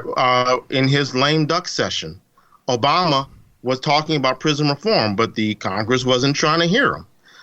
Van Jones, late last year and early this year, he's been talking about prison reform. So it's not like this hasn't been a topic that's been. I mean, this is one of the platforms people are campaigning on. So to say no one knew about it until Kim was the face of it is, to use Big Sexy's word, ludicrous. Well, yeah, we're slaves to the media because just for what you just said, we act brand new because Kim is involved. So now it becomes a larger story, right? Which I guess we're in that reality world environment where those people's matter. You know what I mean? I believe Jones was talking about what I said. Nobody knew about this stuff. I said nobody knew about the Buried Alive project and the work these two sisters were doing. Not about prison reform, but about their particular work, about their particular organization. That's what I stated. It's a topic that is now part of the people are talking about it. So if you have a project that's involved with this topic that's going national, I find it hard to believe that people don't know who you are unless maybe you need to re-examine your marketing, your publicity. They got Kim Kardashian. How much more re-examine of their marketing publicity do they need? But what I'm saying is they've been around for a long time, and it wasn't until Kim Kardashian put her face on it that they get some pub. I don't understand that. Well, because Q, unfortunately, that's where we're at right now. It's the sad fact. Same reason why Trump is the president, because we're only responding to the actions of I'm not want to call her a fool. But we're only dealing with the super celebrities. There can be all this work going on, but if it don't have the super celebrities on it, we don't pay attention to it, which is sad. And I'll take it a little further. There have been tons of work being done to try to combat police brutality. But until those sisters in Ferguson organized on a grassroots level and pushed out and got Black Lives Matter, nobody was hearing about the work that was being done in those communities. Until the sisters push for Black Lives Matter, right? Is that what you just said? That's what I just said. With no celebrity attachment? No, there's been celebrities attached to that. No, but you said that these sisters pushed it out, right? That's right. Yes. I didn't hear a celebrity name attached to them as they were pushing it out. Okay. You didn't. Well, what's the celebrity name then? Yeah. We can go with D-Ray. We can go with Tariq. We can go with D-Ray was not Kim a celebrity. Kardashian. D-Ray's not a celebrity. Stop. You're putting these people up on the same level as Kim Kardashian. He's an activist. No. Kim Kardashian helped promote them. She has. But I knew my point to you, since you brought up Black Lives Matter, is I had heard about Black Lives Matter. So I got to give Black Lives Matter prop on their publicity. I had heard about them without any fucking reality TV star being attached to them. How'd they do it? you can go ahead and Google their email, or you can tweet them on Twitter, and you can ask them how. I'm not sure why you brought them up. Is what I'm trying to understand. All right. Oh man. Well, I don't know if we'll get an answer on that. Again, as I said, I think it's unfortunate that without the superstardom component attached to a lot of these things, these stories are just they will wallow in obscurity, and when they do get the celebrity attachment, they make it seem like it's this is the big thing, like it's never been happened before or something. But go ahead. Kind of like somebody telling me, "Go and get the white dude to take the flyer in the Whole Foods." Is it like well, that? Yeah, it is like that. It is exactly like that. That's why I said it's unfortunate, but that's where we at. Again, when you don't have your own power structure, you're going to be at the whims of the people of the dominant society to do control things, and these got to be presented in a way that they feel comfortable with. Otherwise, they ain't going to talk about it. It's a simple fact. Real quick, wanted to jump over to your girl, Tiffany Haddish. What is she doing? Oh, well, this was what was this? The I'm Met. Trying to keep for her, but she keep fucking up. The Met Gala happened recently, and she made an appearance there. I actually haven't seen the footage because I just don't. I'm not trying to watch all that kind of shit. But apparently, she came to the event with some homemade chicken in her bag. Y'all correct me if I'm wrong. Fried chicken. And was like, y'all want some wings? No, I don't know. But, like, she said she looked like she was kind of dressed like a pimp or type of thing. And here's the thing, man. I think Tiffany Haddish and what was that movie called? What was the breakthrough movie? Good Girls Trip? Girls Trip. I thought that movie was hilarious. I thought she was hysterical in that movie. To me, that was her breakout. Like, who is this chick? Oh, she's funny as hell. She was playing the loud mouths, but she did it great. It was acting job. But my thing is, I think what my issue is kind of being is, she's taking the stick or the role that she played in that movie, and that is like her thing, is to be that in everything. The loud mouth. Oh no, that's very that type of stereotypical way that I know they like to present black women sometimes. I can salute her in Girls Trip, but it almost seems like every role sort of has those characteristics in it that she plays, which one could argue, okay, well, she's just good at playing that role, but she's not playing a role at the Met Gala. That's her. So when she sort of plays into these stereotypical things that she plays as a character in movies, I kind of have a problem with that, because now you're playing into that stereotype where you literally have fried chicken in your bag at a event. You're not playing in a movie or a TV show. So I'm questioning where does the cooning stop? I can understand you have to make moves in the movies, and they want you to play a certain type. But in your real life, you don't have to play that. And I'm hoping that's not how she is in her real life, because that to me is not a good look. I don't understand how you can co-sign or justify any of that. Again, optics matter to me. You're going to a big event matters to me. You can dress in camp and all of that, but you don't have to do a double C. You don't have to camp and coon. And to me, that's borderline cooning. It's not even really borderline. It's just cooning, man. Like, come on, you know how that's going to play. So I actually have a problem with her doing that. I just think that she doesn't need to do that. And you don't want to get trapped in that type of role. Like, I'm sure the people that signed her check, they thought that was hilarious. I know they think that's funny, but come on, man. It seemed like that would have been a perfect opportunity for her to flip the script and say, I can also come with this. Something. And it might have opened up more roles for her. You know what I'm saying? show the people something different, and they might be, oh, okay, this Tiffany Haddish, okay. I mean, why? I'm on board with what you're saying. It'd have been just as bad if she pulled out some watermelon. Of course. Like, what? Come on, man. It ain't even fun. It's like, you showing up? I sure got my chicken bought. Now, I know we're getting signed. And Pooh, give me some knowledge, and Pooh. What am I missing here? What am I missing? I don't know.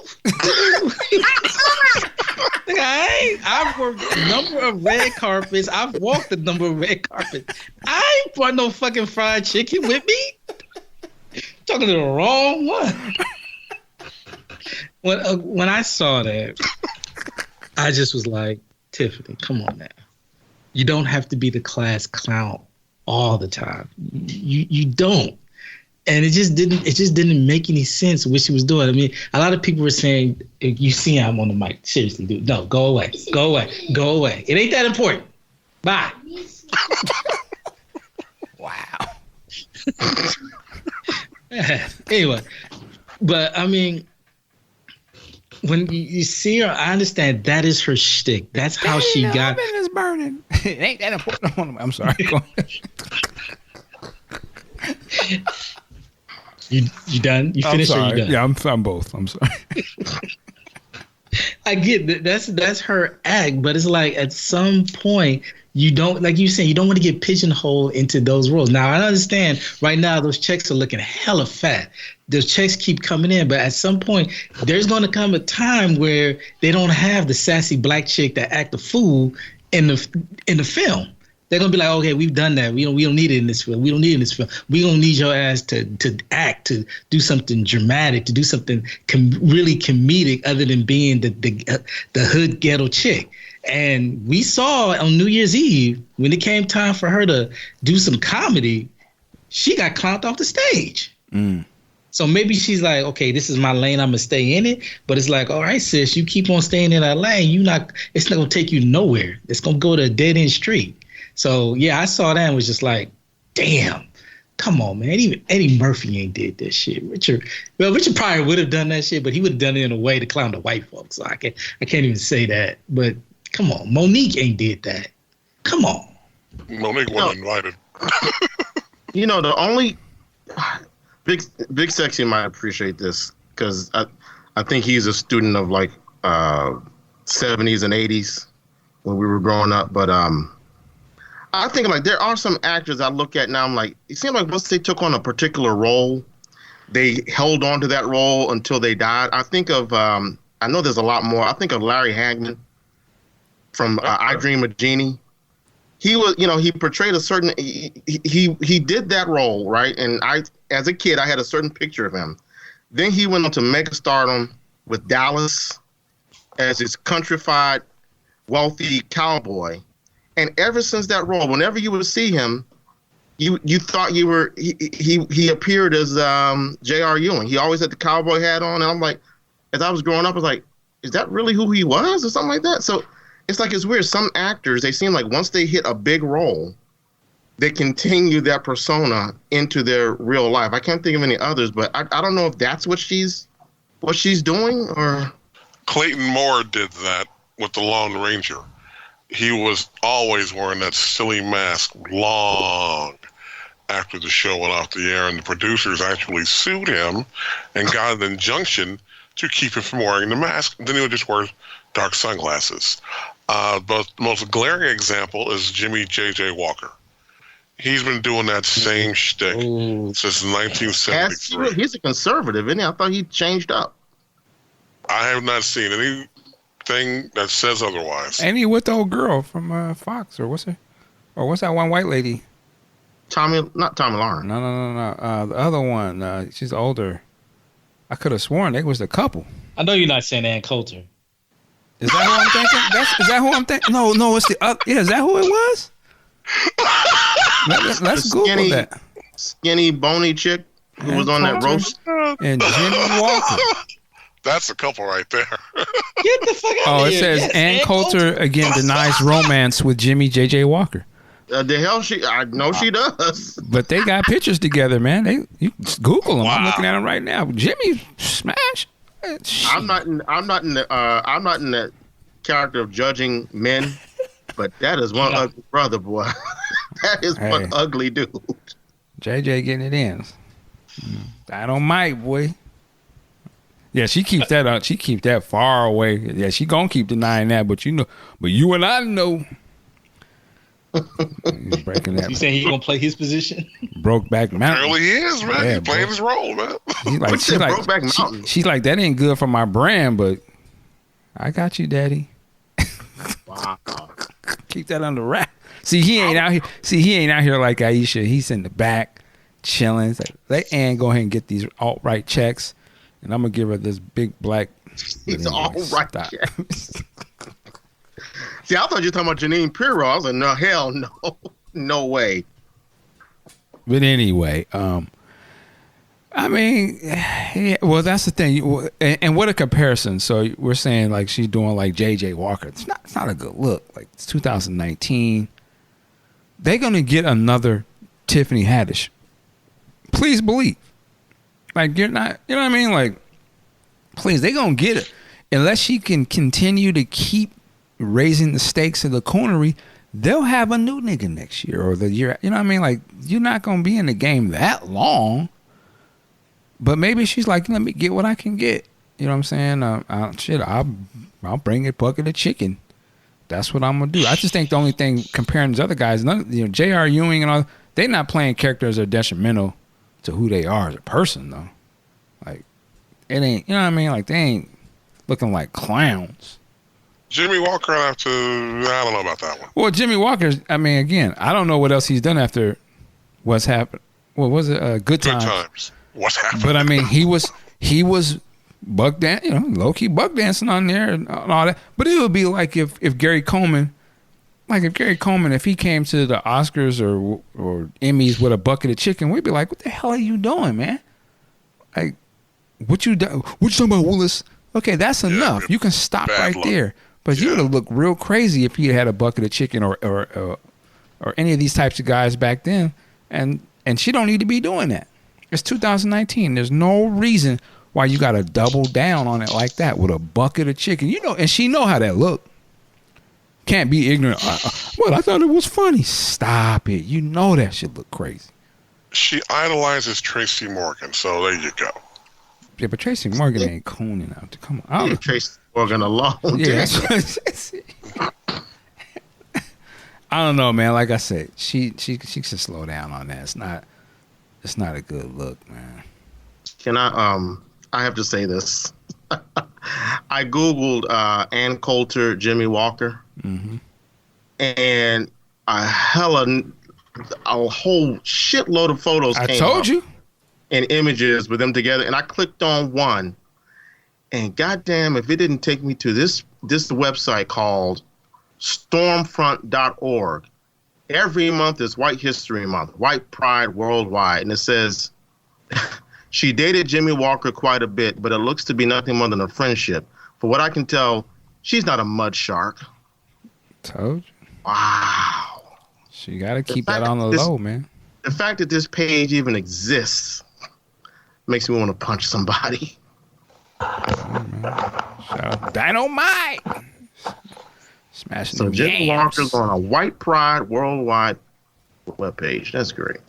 Hey. Fuck him. Damn, why you gotta be mad at Jimmy? He's just getting in them yams. He ain't got nothing to do with the political aspects of it. Wow. Shit.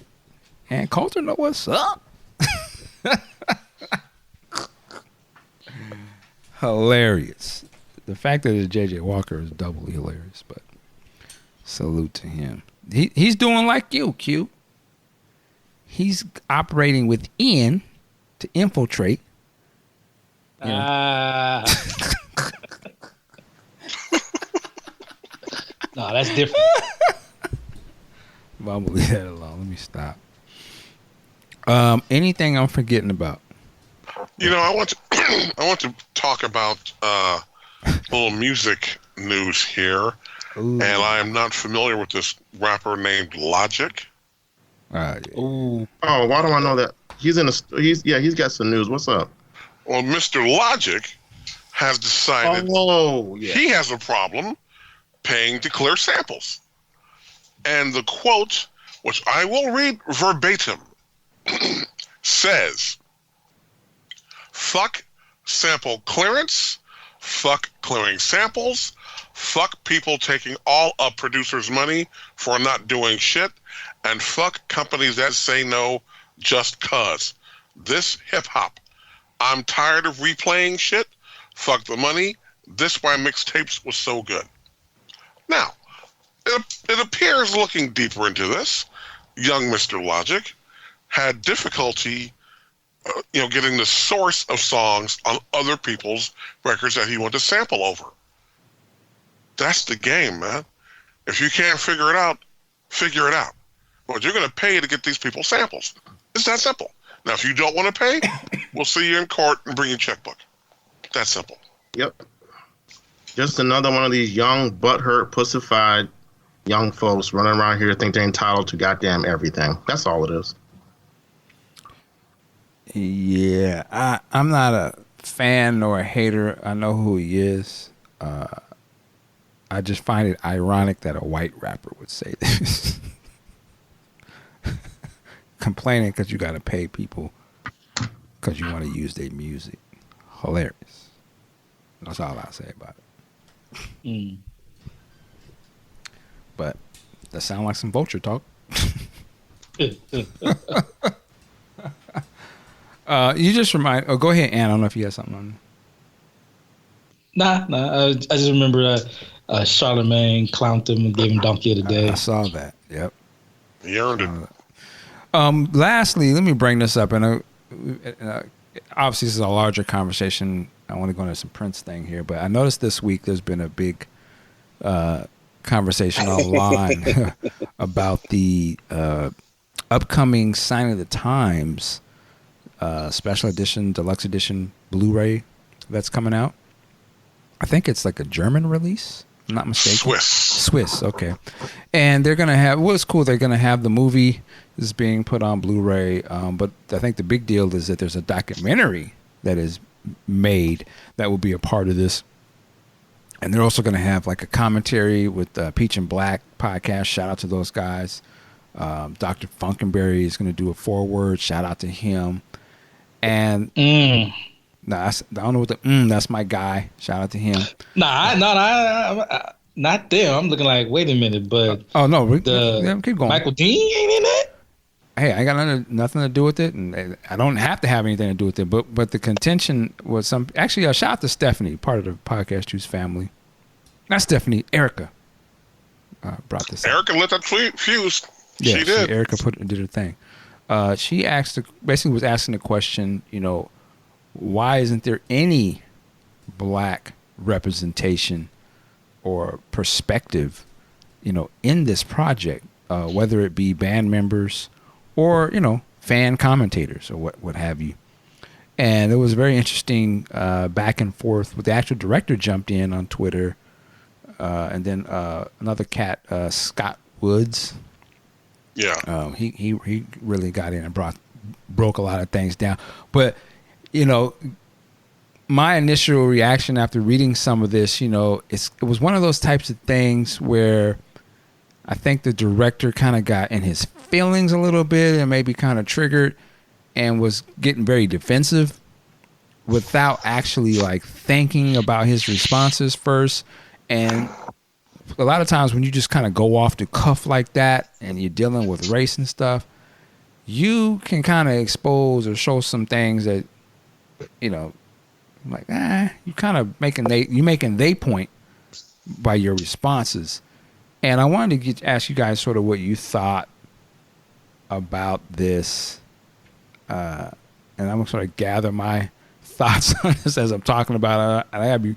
I'm very careful what I say here because I don't want to sway one way or the other. But Ann Pooh, I saw that you had you commented on this on Twitter. And what were some of your thoughts about this whole thing? And what are your thoughts on this release? I was like, God damn, why you went to me first? Because I done forgot what I said. My bad. Well, you did say something that this is what an ally looks like in regards to. Yes. I was talking to Erica because, there are things that minorities, oppressed groups are trying to to get over, and then you see someone from the dominant society, whether it be a white male or a white female, using their white privilege to shine a light on that. And I said, yes, this is what an ally looks like. She didn't have to say, black people need to be involved with this. And I know I've met her. She's a great person, but she did that. And it's like, yes, I had to applaud and tip my hat to her. But just overall, I just find it just such bullshit that they're saying that they reached out to the black members in the band and some of them just said no, or they were looking for money, which I don't have a problem with those people saying, yo, what's the check looking like? Because they're selling a DVD. Now, there might not be a lot of money in selling this DVD, but you ain't putting it out for free. So, yeah, I have no problem with them saying, I'm not going to be on it. I'm sorry. I have no problem if what the directors can be believed and saying that the black people, which I just can't imagine only the black people said that. Fuck out of here. Where's the check at? But even more so, like Erica and like Kanisa was saying, you could have went to some black historian. You could have hit up Nelson George. You could have hit up Torre. You could have hit up, Questlove. I'm sure he might have done something for free. I mean, he loves Prince. And then even to some of the black podcasters, like I keep saying, the reason why I gave the grunt after you said Funkenberry, that was not a slight on him at all. I was just thinking, like, how the fuck is Michael Dean not contacted? Not saying you would do it, but I'm just saying, like, how is he not contacted? You were known for having the longest running Prince themed podcast, and you're not talked about, and you're not talked to. Rodney, he's doing something. Prince's friend, I believe he's black. Please, I don't want to insult anyone. He's not contacted. So, but my thing was just like, Peach and Black, who are all white from Australia, Funkyberry, white person. They found them. They got them to participate. But the black people, the black fans, the black historians, the black podcasters, the black YouTubers, yeah, it does come off funny style. All right. Big Sexy, man. What really got my attention about it was, like you said, the way the director responded to it. He got real defensive and aggressive and was, I'm going to block you and all that. Like, dude, they ask you a question, a valid question, and you were dancing around it.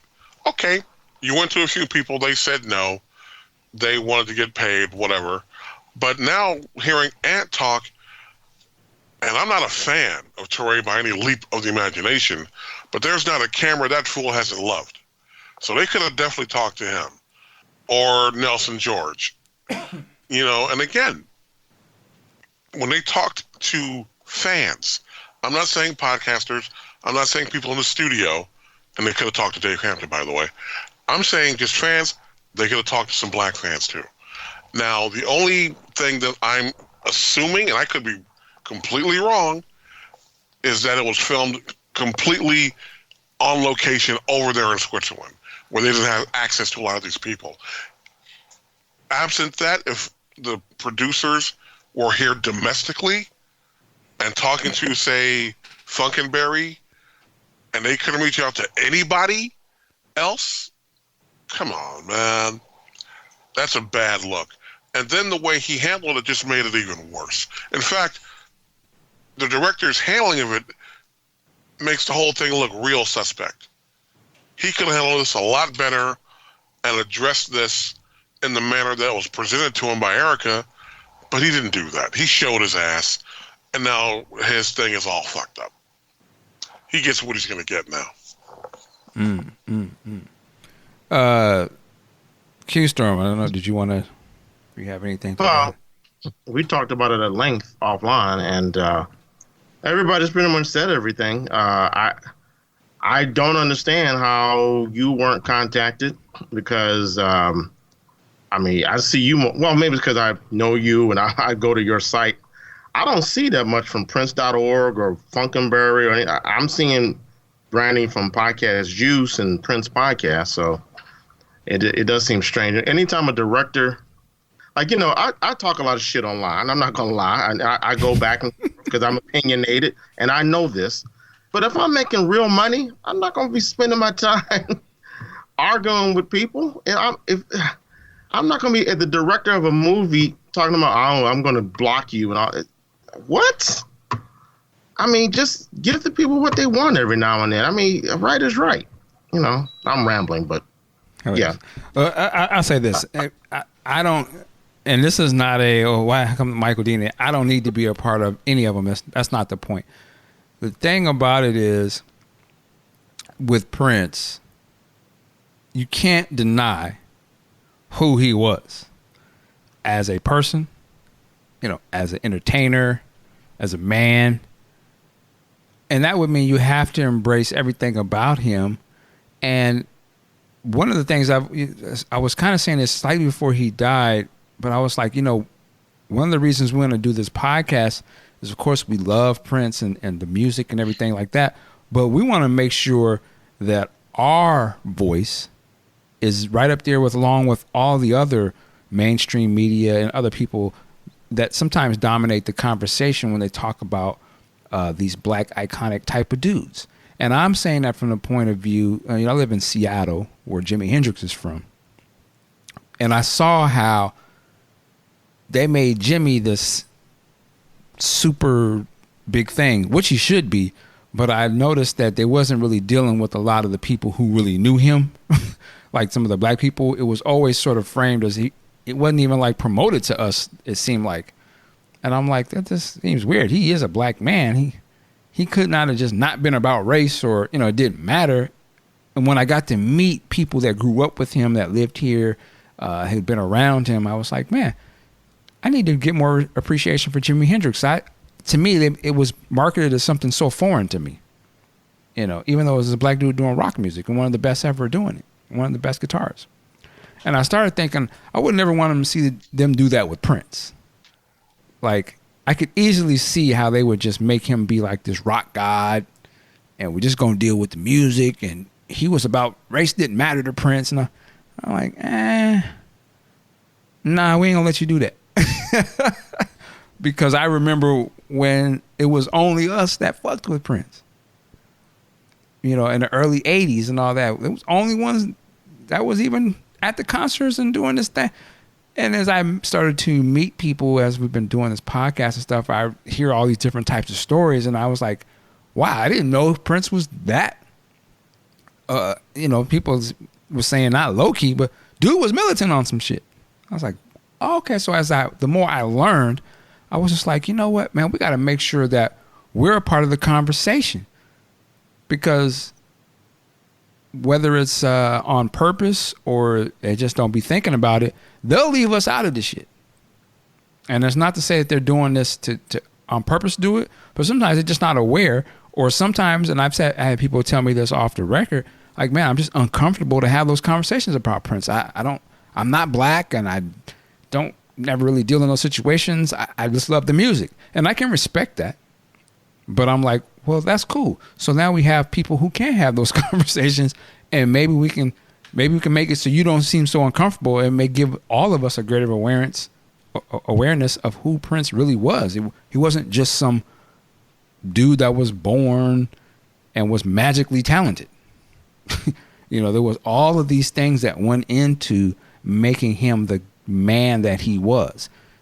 And all of it matters. You know, the racial politics of his city, his family, mother, father, all of that go into it. He ain't just wake up one day and here I am. I'm ready to sing and dance for you. Nah, man, there's a lot going. And he told you there was a lot going on.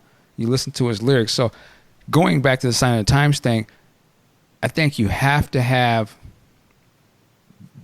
representation of that. You can't get away from Prince. Then to me, you're not dealing with the full person. And I think that Prince at that particular time, optically, right, visually, was pushing that. Like, okay, y'all know me to have this interracial band and we conquered the world and did our thing. Now I'm about to do this. And there's going to be a lot more of my people is going to be in the band. It's going in a different direction. There's a reason for that. You know, just as there's a reason for when the revolution, when he was like, yo, I want to have 3 brothers on stage dancing with me. They're not the dopest dancers. And shout out to Wally. Because that's my man. But I'm saying there's a reason why I want to have 3 black men up on stage with me. I want to switch it up a little bit. I'm going on some other shit. It wasn't just because they was dancing their ass off. Right? So to me, it matters. So the same reason that would matter, and it transitions to this. Now I'm going to bring this sister on stage with me, Kat. I'm about to do something. It ain't just for, it ain't just because she look cool. In my opinion, it's not. All of that stuff plays into it. So if you can't have somebody to speak on that, you're not really speaking on the entirety of that project, Sign of the Times. That's my opinion. Now, do they have to? No, they don't have to do nothing. But unlike back in the days, we have social media. So when you put out something to the world, you can't be mad when the world has questions. Be like, how come this is that way? You can't be mad if they ask you questions. You want my attention about it, or you want the people's attention. So you have to be ready to answer those questions. And a lot of ways now, it's all about what do you do in the face. It's not even adversity. It's just hey man, I got a question. How come this ain't on there? You can't be, oh well, huh? That's just not the way to handle it. So, I'm not gonna say what people shouldn't do, but Prince is a big thing, and you can't ignore any pieces of him, and you certainly can't ignore him as being a black man. And in 2019 and going forward, we're not gonna let you ignore that. We're gonna ask the questions. You can block us or act like you don't see us talking, but we gonna be talking. That's just the way it is. There's no gatekeepers, so you can't snuff our voices out. You can just turn your ears off, but we gonna ask the questions. So that's just the only thing I would say about it. I mean, I'm curious to see this. Oh, I know what I want to talk about is when they say that band members or black people wanted money. And I'd be like, you damn right. Somebody getting paid off this project? You mean to tell me I was in the band, immortalized on records and videos, and y'all doing this, and you want to make some content, and you want me to be the content, and I don't get to eat? Nah, it ain't happening, partner. So I salute, I'm not saying who did or whatever, but whatever band member was like, nah, cut me that check, I salute them for that. Because they the ones, without them, you ain't got no content. Then it's just a whole bunch of motherfuckers talking who wasn't there. In the same way, good point. I say this as being the podcast where we interview people. There's been times when I'll be thinking of certain, this would be a cool project. Maybe I can get such and such on there. But I'll be thinking like, you know what? We got to break bread. Because why are they going to come and give me all that shit for nothing? And I'm going to turn around and might flip it, or something might monetize in some other way happens, and they not eating. But my shit is based off of them. So when you have a situation where historically our artists wasn't getting paid or maybe didn't get what they probably should have, and now this is whole sort of cottage industry, and they about to be like, yeah, we about to put out this project. It ain't free. And then the people we want to be in the movie though, but they ain't getting paid. That doesn't seem funny stuff. It'd be like, I'm making an Avengers movie. Well, listen, Robert Downey Jr., you should just be happy we're going to put you in this movie. You don't need to be paid for it. Like, huh? I need my bread, son. The whole thing is about me. So I'm not mad if the band members like, what's them ends looking like? Now, if they're making outrageous things, I can understand that, but you should be able to sit at the table and say, okay, listen, we respect what you do for the culture, what you have done. shit, this thing is about you in some degree. Here's what we can break you off. And if they say no at that point, well, then you keep it pushing. But I wouldn't be like, well, they just wanted some money and that's why they're not in it.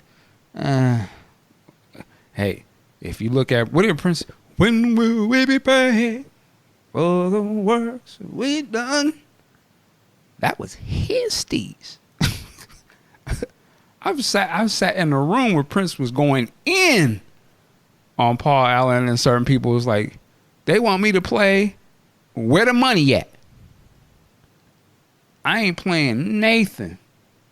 They want us to come over there after this concert and do another show over here at the such and such museum, at the same museum where they got an exhibit on them right now. And he looked at all of us and said, but where the money going? Because they ain't saying nothing about paying me. And I know that place don't run for free. And Maceo was with him too. And everybody said, well, Maceo was in the exhibit over there. And he looked at Maceo like, huh?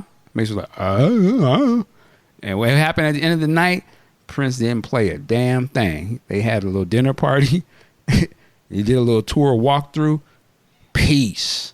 So if that's how he got down, you can't be surprised if the band members get down the same way. That's the legacy.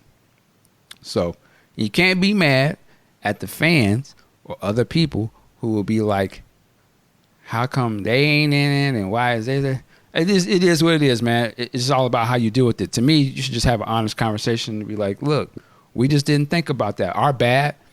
You know, we've been doing how we do.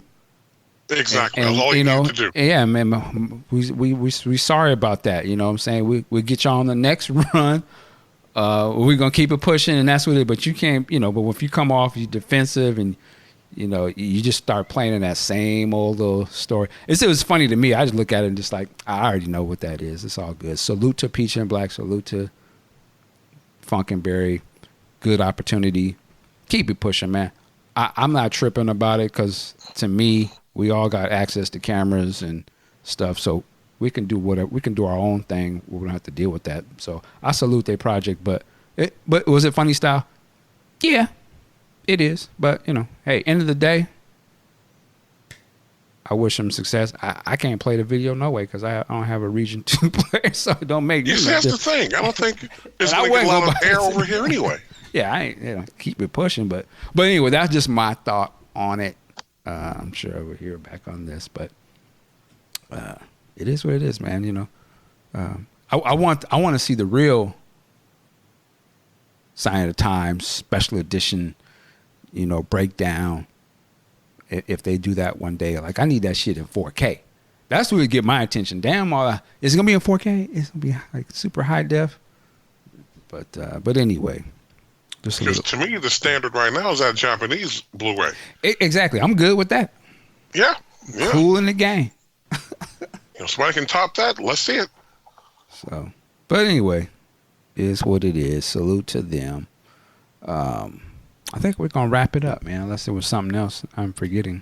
Yeah, I have a question. Go ahead. I just happened to be on Facebook, and I saw what you posted up. About? What the fuck is this Loquisha bullshit? Oh, yes. Wow, yeah, that's a movie. Andy meets Soul Man. I said, leave Soul Man in the 90s. Really? How tone... This is it's the same. Brought to you by the people who made the documentary. Out of it. I'm shooting shots. I'm just joking. That's some tone deaf filmmaking production right there. I can only think this is some low budget, straight to streaming services type movie because you can't tell me this is something coming out in the theaters. Like, no chance. You can talk about the lighting that it's got something coming out in theaters. They got the brother in the dark. I mean, throw a light on them. Really? And now you just reminded me. Let me go over here. I'm playfully. I gotta call somebody. Uh-oh. Playfully, I'm calling somebody out. I think Aunt Pooh already did. Yeah. Yes. Yeah, I posted that up. Somebody said, "I can't wait to see this. I gotta see this." Oh Lord! I'm not gonna say my man's name because he's cool, but come on, bro. Why you gotta see this? No, you don't. You kind of expose yourself right there, Playboy. This movie is trash, man. It basically so the premise is it looks like it's a white guy. Was he trying to get into radio or something? Yep. And he can't get the job. Somebody suggests he do a podcast. I'm bewildered. But he creates a alter ego that he's going to be this stereotypical loudmouth, sassy black woman. Sassy. Sassy. Oh, no, you didn't, girl. All of that. And it's a white dude doing this. And he's doing it as he's a radio host doing this. I saw this on Twitter, and I can't wait. I know the internets are going to drag this man to the bottom depths of hell. And I just hope this was a whole thing as a troll. Like, he did this on purpose to just get DNA, because you can't possibly think this is cool. Like, this trash. I mean, but the thing is, like, I'll say it right here. I liked the movie Soul Man. All right. I mean, I look at it now, it's probably horrible, but I did like it. At the time. At the time. At the time. And it had a black cast in it that served a purpose twofold. Not to say that it validated what the movie was about, but it showed the pain that black people went through with this white guy pretending to be black. This one, like you said, I'm looking at your thing right now. It looks like this black guy is only in here. There's only one black person in the cast, so far as I can see. Maybe there's a couple of black women at the beginning, but he's just the co-signing friend. Zaddy Productions. Is this your king? Here's what they think about LaQuisha. Damn. Wow. And it had to be LaQuisha. They clown. I mean, it's clowning. I want to see an interview. I hope somebody gets him on an interview and like explain this shit to me. Make it make sense. I don't understand it. I'm gonna try this one. I'm gonna try this too. See, when I could be wrong. I could be wrong. It's just I like to look at it this way. When Martin dressed up as Shanae and was acting a clown, I think part of that, I could be wrong, was that he was trying to show the real Shanaes, you might want to try something different. That's what you want to think that. I know you want to like, but put a little good in. This right here is what is it supposed to be? When a white person tries to tell black people they might want to think about something different. I don't know about that. I don't know. I can't go with you on that one. I know what you're trying to say. To me, this is how we see you. That's all I can see off of this. This is how I see you. So on one hand, I would say all of the questionable ratchetness sometimes that we do on the extreme, this is how it plays out to them. Maybe because he might be thinking he's doing this in love or something. Like, I'm embracing the little quisha. You know what I'm saying? Like, he may not think there's anything wrong with this because he's so inundated with this type of stuff, and that's what he pays attention to. It's the same way. He's probably the same one who thinks Tiffany Haddish is a comedic genius. And did you see when she had the chicken?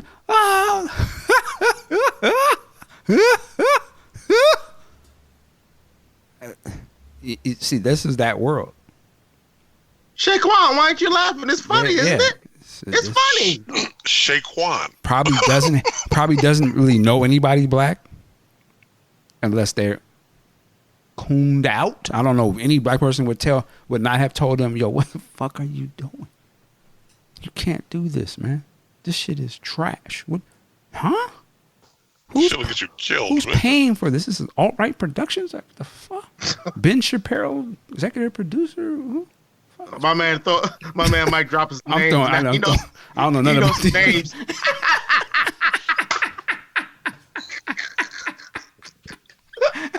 Go ahead, Mike. I ain't mad at you. I'm trying to run game here. Stop it. I wonder if Chris Darden going to represent this school when the one black dude in this movie, Chris Darden will represent. You start getting them death threats. LaQuisha, ain't this about a bitch? And then he posted. I see that the director. He's slick with it. He posted a picture on Instagram with him and Marlon Wayans talking about hashtag white girls. Wow. He ain't stupid. He is not stupid. He's like, this is what y'all want, right? But anyway, that movie's straight to streaming, boy. New on Netflix. Just added. Look what I don't think Netflix is taking Netflix ain't touching that, man. I would have said Stars, but Stars is going to come up too. I don't know if they take it either. On TV One, LaQuisha.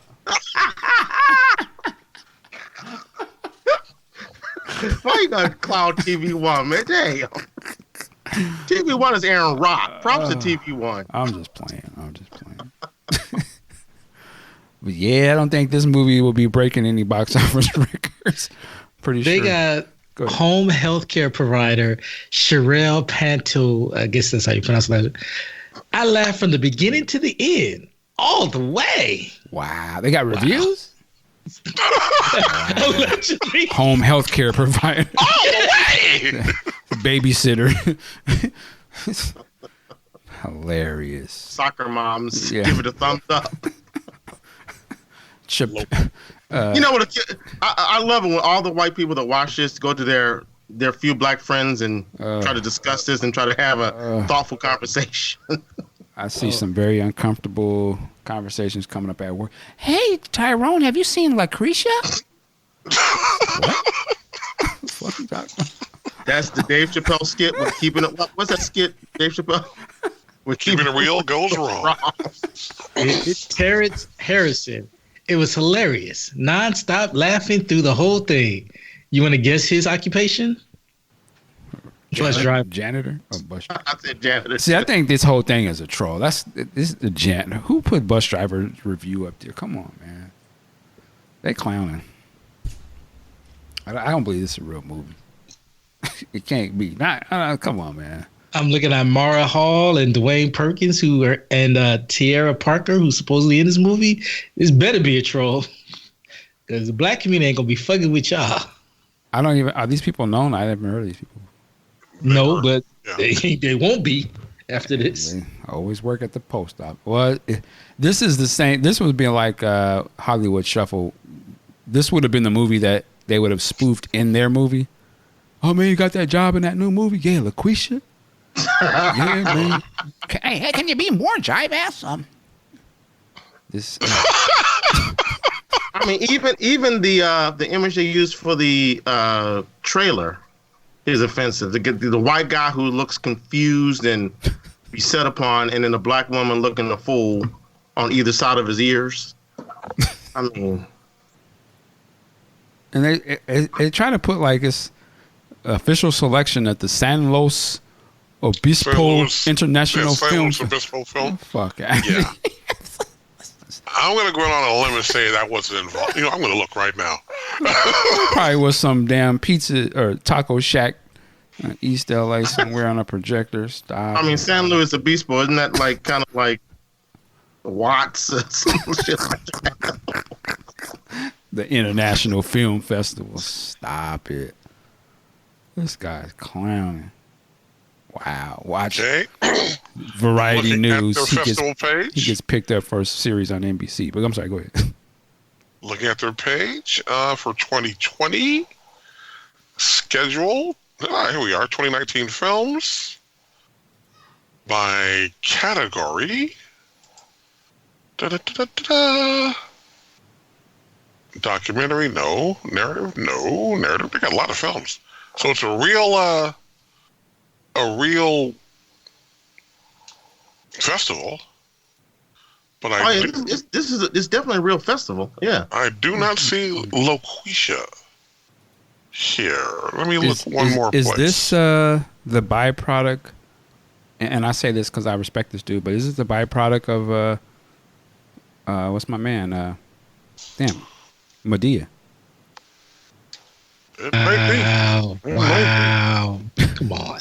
I'm reaching. I'm just asking questions. Like of the years of those types of movies, and man, there's a market for this. And we're like, yo, let's do LaQuisha. the scraps left off the table. Apparently, there was a screening December 12th. Wow. Loquisha sneak peek. Wow. People. I guess that's for people who couldn't get into Spider-Man into the Spider-Verse. Hilarious. Wow. Now I know nothing about California, but I'm looking at. I did a map, a Google map thing. San Luis Obispo looks like it's in the middle of nowhere. It's international. They're saying it premiered at this year's San Luis Obispo Film Festival back in March. Wow. There you go, man. You get on board.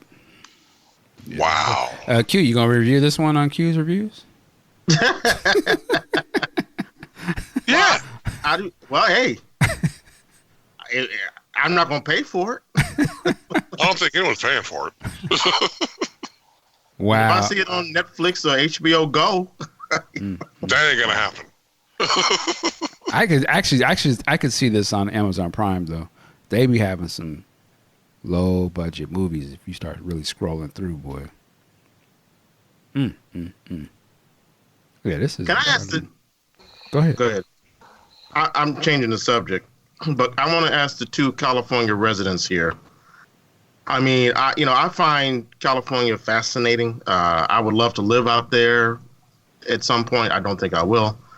But when I think of California, I think of three spots: L.A., San Francisco, and when I say I mean the Bay Area, and I think of San Diego. Is it other than those three areas? Is California about anything? Is there any place else that makes it worth living? Kind of question.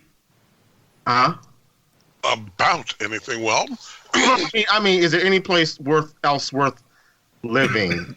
if you want to be in the political hotbed, you want to be here in Sacramento, in the state capital. But aside from that, all depends on what you want to do, man. Now, for me, granted, anything above Sacramento up north ain't nothing but, people growing weed. So if that's what you're about, head on up that way. Like the first time I was out, second time I was out there, we flew into Anaheim. I was doing a job there, and we flew, and then the other time I flew into Long Beach. And I read stories about where people are like, I'm moving, I can't wait to get out of Anaheim. I don't want to fuck with Long Beach. And I thought they looked nice because they're so close to LA, right? Aren't they about 45 minutes south of LA? Anthony? Long Beach is about 30. Anaheim's about 45 to an hour. All right. Fascinating conversation. So, yeah, okay, my bad. I'm sorry. I was trying to get the West Coast folks to rep, but okay. Wow. Well, with that said. Okay, according to Shadow and Act, it was not featured at the film festival. It was just recognized. It wasn't involved. The guy's full of shit. It's not even mentioned on the page. Guess they'll have a lawsuit on that one. I'm sure SLO will be like, hey, man. I do have one film I want to recommend. I dropped it in the Discord chat. It's called The Witch, Part 1, The Subversion. Mm-hmm. Y'all gotta watch that. Now, I will admit the first hour and 20 minutes is a lot of story, a lot of backstory, building up. It's a Korean film, South Korean. Yes, South Korean. I saw a clip of this battle near the end, and I was like, get the fuck out of here. South Korea be on one with their films and their choreography. It's about this young girl named Ja-yoon. Apparently, she was an experiment gone wrong. People were thinking about X-23 from Logan. She puts that little, I'll say, girl to shame. She got telekinesis, she got super speed, she got super strength, and she's fucking crazy. So you put all that together with the fight scene. I highly recommend it. So they give you like the first hour, they're building up that, you know, she was this experiment. She doesn't know who her parents were. She's living with this older couple that are raising her as her own kids. And she decides, which is strange as fuck. Apparently she's in like this America's Got Talent or American Idol type thing. And she's getting all this notoriety. And then all of a sudden, all these strange people start coming to her little small town saying like, oh yeah, I know you, John. You're just playing these games. Oh, I know who you are. You don't remember this, you don't remember that. And she's like, I don't know who the fuck you are. So she's got some dude with some scars coming because apparently he fucked her up 10 years ago. He's after her. He got this young cat that supposedly got some of her powers. He's like, yeah, come join us. And then he got the experimental government group. They trying to bring her in because they want to duplicate what they did to her. And she's like, I don't know what the fuck is going on. But when she taps into her power, shit. So I dropped it in the Discord chat. Y'all got to see it because she was lighting these fools up. And it was dope as hell. Where'd you watch this at? It's on, first of all, it's on Netflix, okay. But it's region locked, so you can't watch it. Oh, so how did I was like, I found an online source called My Asian TV or something like that. I can't think of it, and I just had to watch it online. I streamcast it from my computer to my TV and just watched the whole thing, and it was bananas. My son was watching like, how did she do that? I'm like, she just got the power.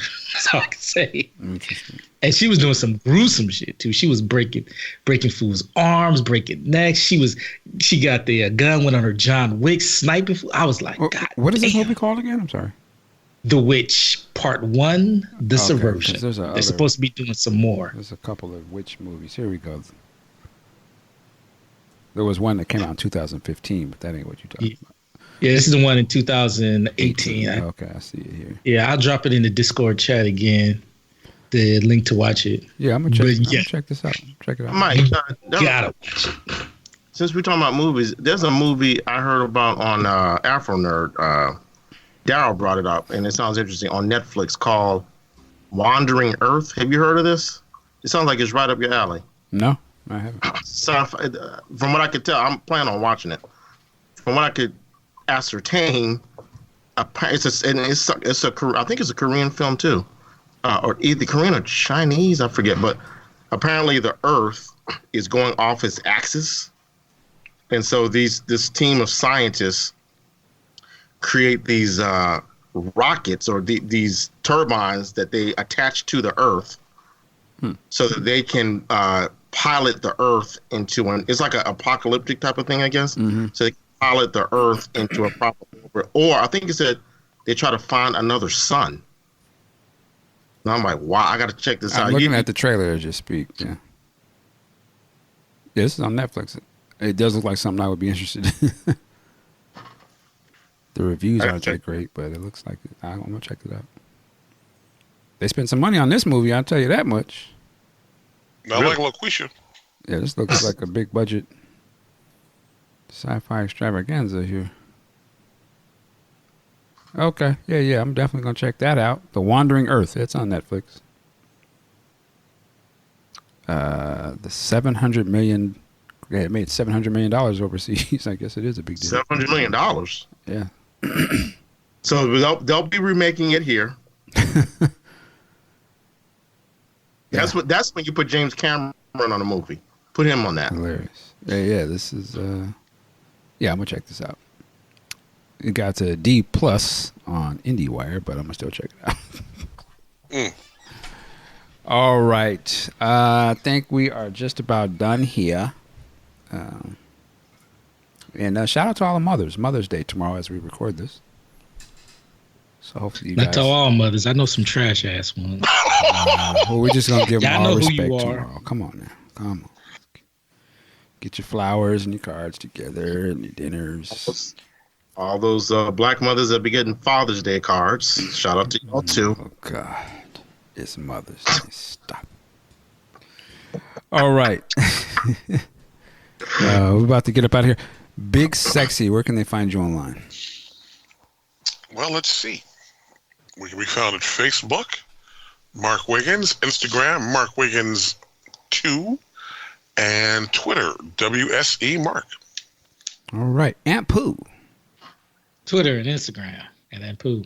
I need the followers. I just lost another one. What's up with that? All right. That DNA is strong. No, just the A. Not the D. Stop that. Stop it. My bad. I'm going to ask, what does DNA stand for? Dick and attention. Ah, damn. He piped up quick on that one. Okay. As he should. That was and that was from Tommy Sotomayor. Yeah. Which I thought he was off of YouTube, but I just saw he's still on there. I just don't see any of his stuff anymore. But He gets bounced off and on there so often. I'll tell you one thing with the one video, he still must be doing it big because he was in another AKA struggle mansion, sitting in a freaking luxurious pool in his house. I'm like, man, he's doing something right. Going in pain. But anyway. Wow. But he had, yeah. You didn't lie. I mean, I ain't trying to shit on him, but like, no, but he's in Phoenix where, cost is a little lower. Well, whatever he is, he look like he's living his best life. Can't be mad at that. All right. Big Six already. Q Storm. You can find my movie reviews at ReelQstorm.com.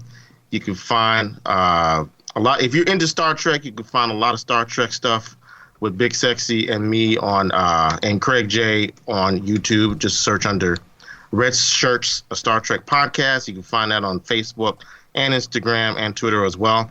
And go to lwagarms.com. Tell me if I look like a threatening black man just because I'm holding a gun. Can we change the narrative, please, people? Depends on who you ask, I guess. Some people may say you like a freedom fighter. You like the father holding a gun. Somebody say you like a thug.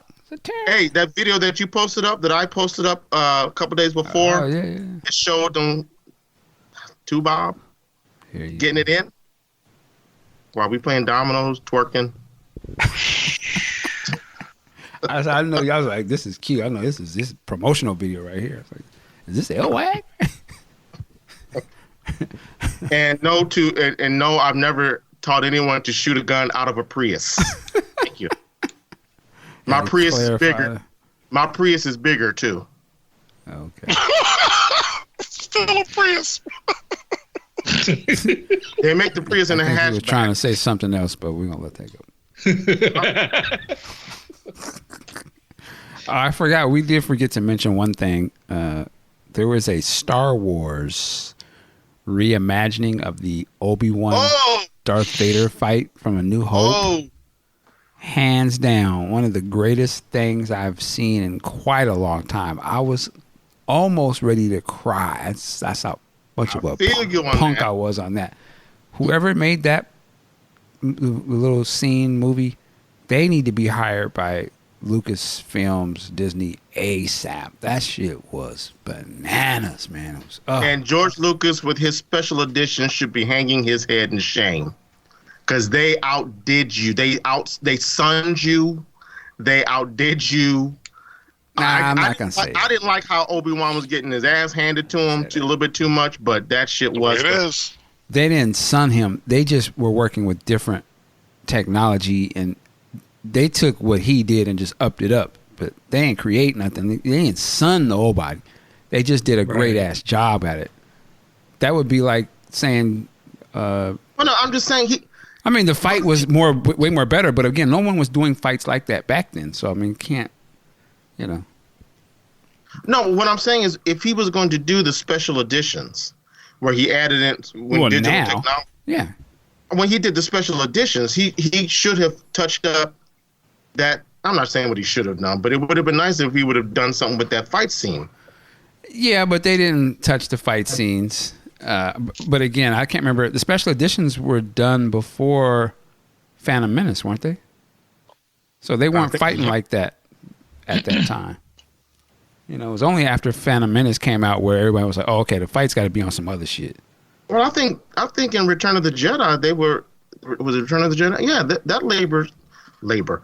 that lightsaber duel and the one in Empire Strikes Back, it was a lot more dynamic than what we saw in Star Wars. Right, but it was a progression of it, right? That's what I'm saying. I'm just saying, though, to go back and re-edit and actually do the fight scenes, they just weren't. This fighting that you see in this new one is obviously reminiscent of what happens in the prequels and ups the ante of See, I just Jedi.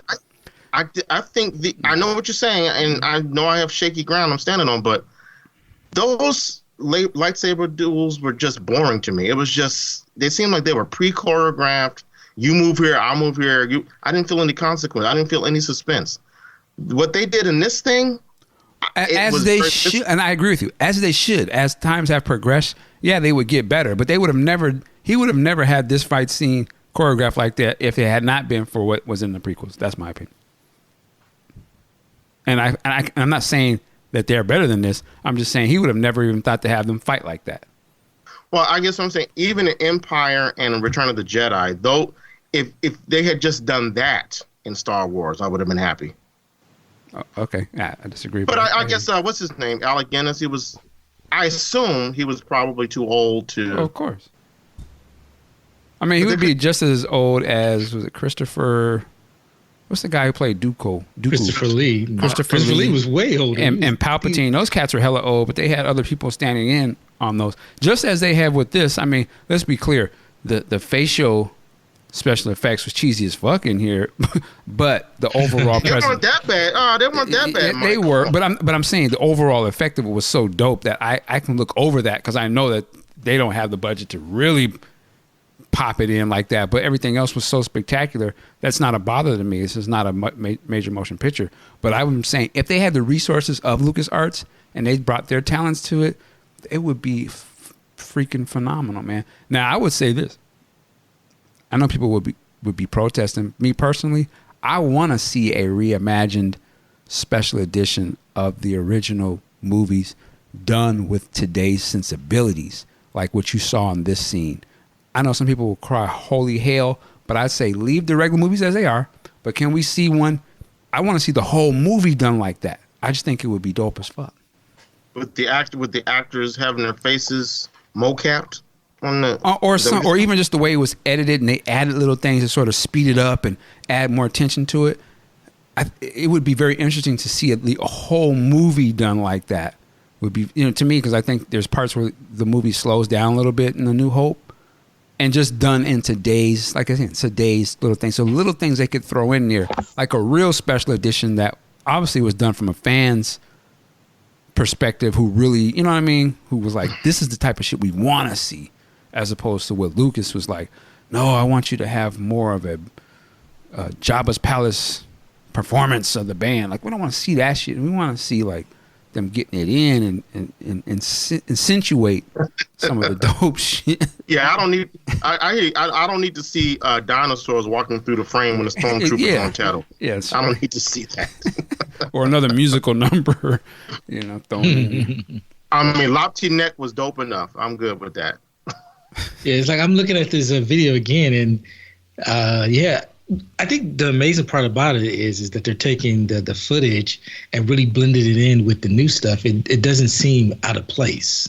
Yeah, it's almost like even the music is better, and that's sacrilege because John Williams is one of my childhood heroes. But the music even works. To me, what this is. Actually, to me, this owes a lot to Rogue One, which is a movie I don't care for. But that Darth Vader scene at the end of it, they took that tone and they applied it to this. Like, this is that same sort of, it's edited and made for today. So Darth Vader would have to be moving faster and, fluider and stuff. And that's what this, to me, shows. Like, wow, what if we had the Darth Vader that we saw at the end of Rogue One? And we saw him move like that in the original ones, it would be some shit, Do you think Obi-Wan got handled too easily, though?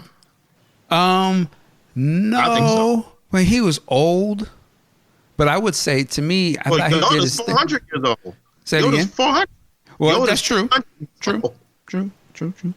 I don't know if I would say he got handled, but it really makes me, when I watch it again, I'm like, you know what? He let himself get beat. I mean, we already knew that. Yeah. But it really made me think of The Last Jedi. I was like, you know what?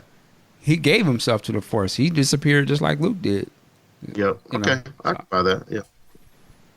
And then on top of that, it's Darth Vader. Yeah, but shit, that's Obi-Wan. Obi-Wan whooped his ass before. That's true, but I mean, you got to take into account that this is a more matured Darth Vader who's in tune with the dark side. Yeah, well, see, that to me personally, I think Obi-Wan lets him win. He to me, he's doing Doctor Strange. You know, I see the end game. I see how this is going to play out. I'm gonna take the fall because the greater glory is later. So this ain't nothing. Yep. Mike, what it did for me, and I'm not trying to be controversial here. What it did for who was that parrot? Where was that parrot? What it did for me was it made me feel sad for what Star Wars has become, because you got Star Wars versus Star Trek. I'm fully Star Trek now, except for Discovery. I'm fully Star Trek now because Star Wars is not what it was. And watching this, it just left an ache in my heart. Like, see, somebody still remembers this is someone who loved Star Wars doing this. I'm assuming they didn't get paid to do it. I could be wrong. But you could tell there's someone that loved Star Wars. They weren't trying to, I don't mind agendas. If you have an agenda, great. But it didn't drive it didn't drive the narrative. It didn't drive the love of why they were doing it. So that a lot of it was needless, like a whole 20-minute scene with the African-American actor and the Asian actor on some planet that nobody cares about. Okay? That's what this thing did for me. That's one of the dopest things about it. It reminded me of what Star Wars used to be and why I would get excited when I would sit down in my seat and hear the drum beat and those words would come up. That's what this mainly did for me. Okay. I mean, A New Hope is a dope movie, so yeah. Remind you that it's dope. I'm not going to argue with that. I personally have no problems with where Star Wars is, the Skywalker part of it. I'm not good. I'm good on Solo and but I want to see what the next one is. I'm super excited. I liked Force Awakens. I think that's a dope movie. The Last Jedi was cool. But again, even a lukewarm sort of Star Wars movie is just one movie. I still have a lot of faith that they're going to knock it out the park. To me, I would say even Rogue One, I would say Solo, which I kind of hate. I still would say, just because you brought it up, is better than majority of all the Star Trek movies, in my opinion. But wow, what? But that's just I'm a Star Wars guy. That's how I'm supposed to say that. Gosh, but Mike, that hurt me, Mike. Why you ain't? Nigga, you ain't part of the legacy. You ain't getting no checks from Roddenberry.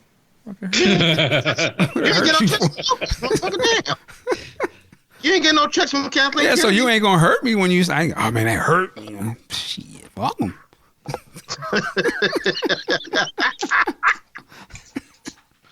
I'm just messing with you. All right, we just went on a little tangent there. Ladies and gentlemen, please check us out on podcastjuice.net. All my YouTube people, this is the first one we have posted on the YouTube page. I hope y'all enjoyed it. This is what we do every week for the most part. So if you haven't already, go on to iTunes or to Stitcher Radio or Google Podcasts and search Podcast Juice. Subscribe so that we can stay with you through the whole week. And as I always say, work it like a job. We'll see you next time. Peace.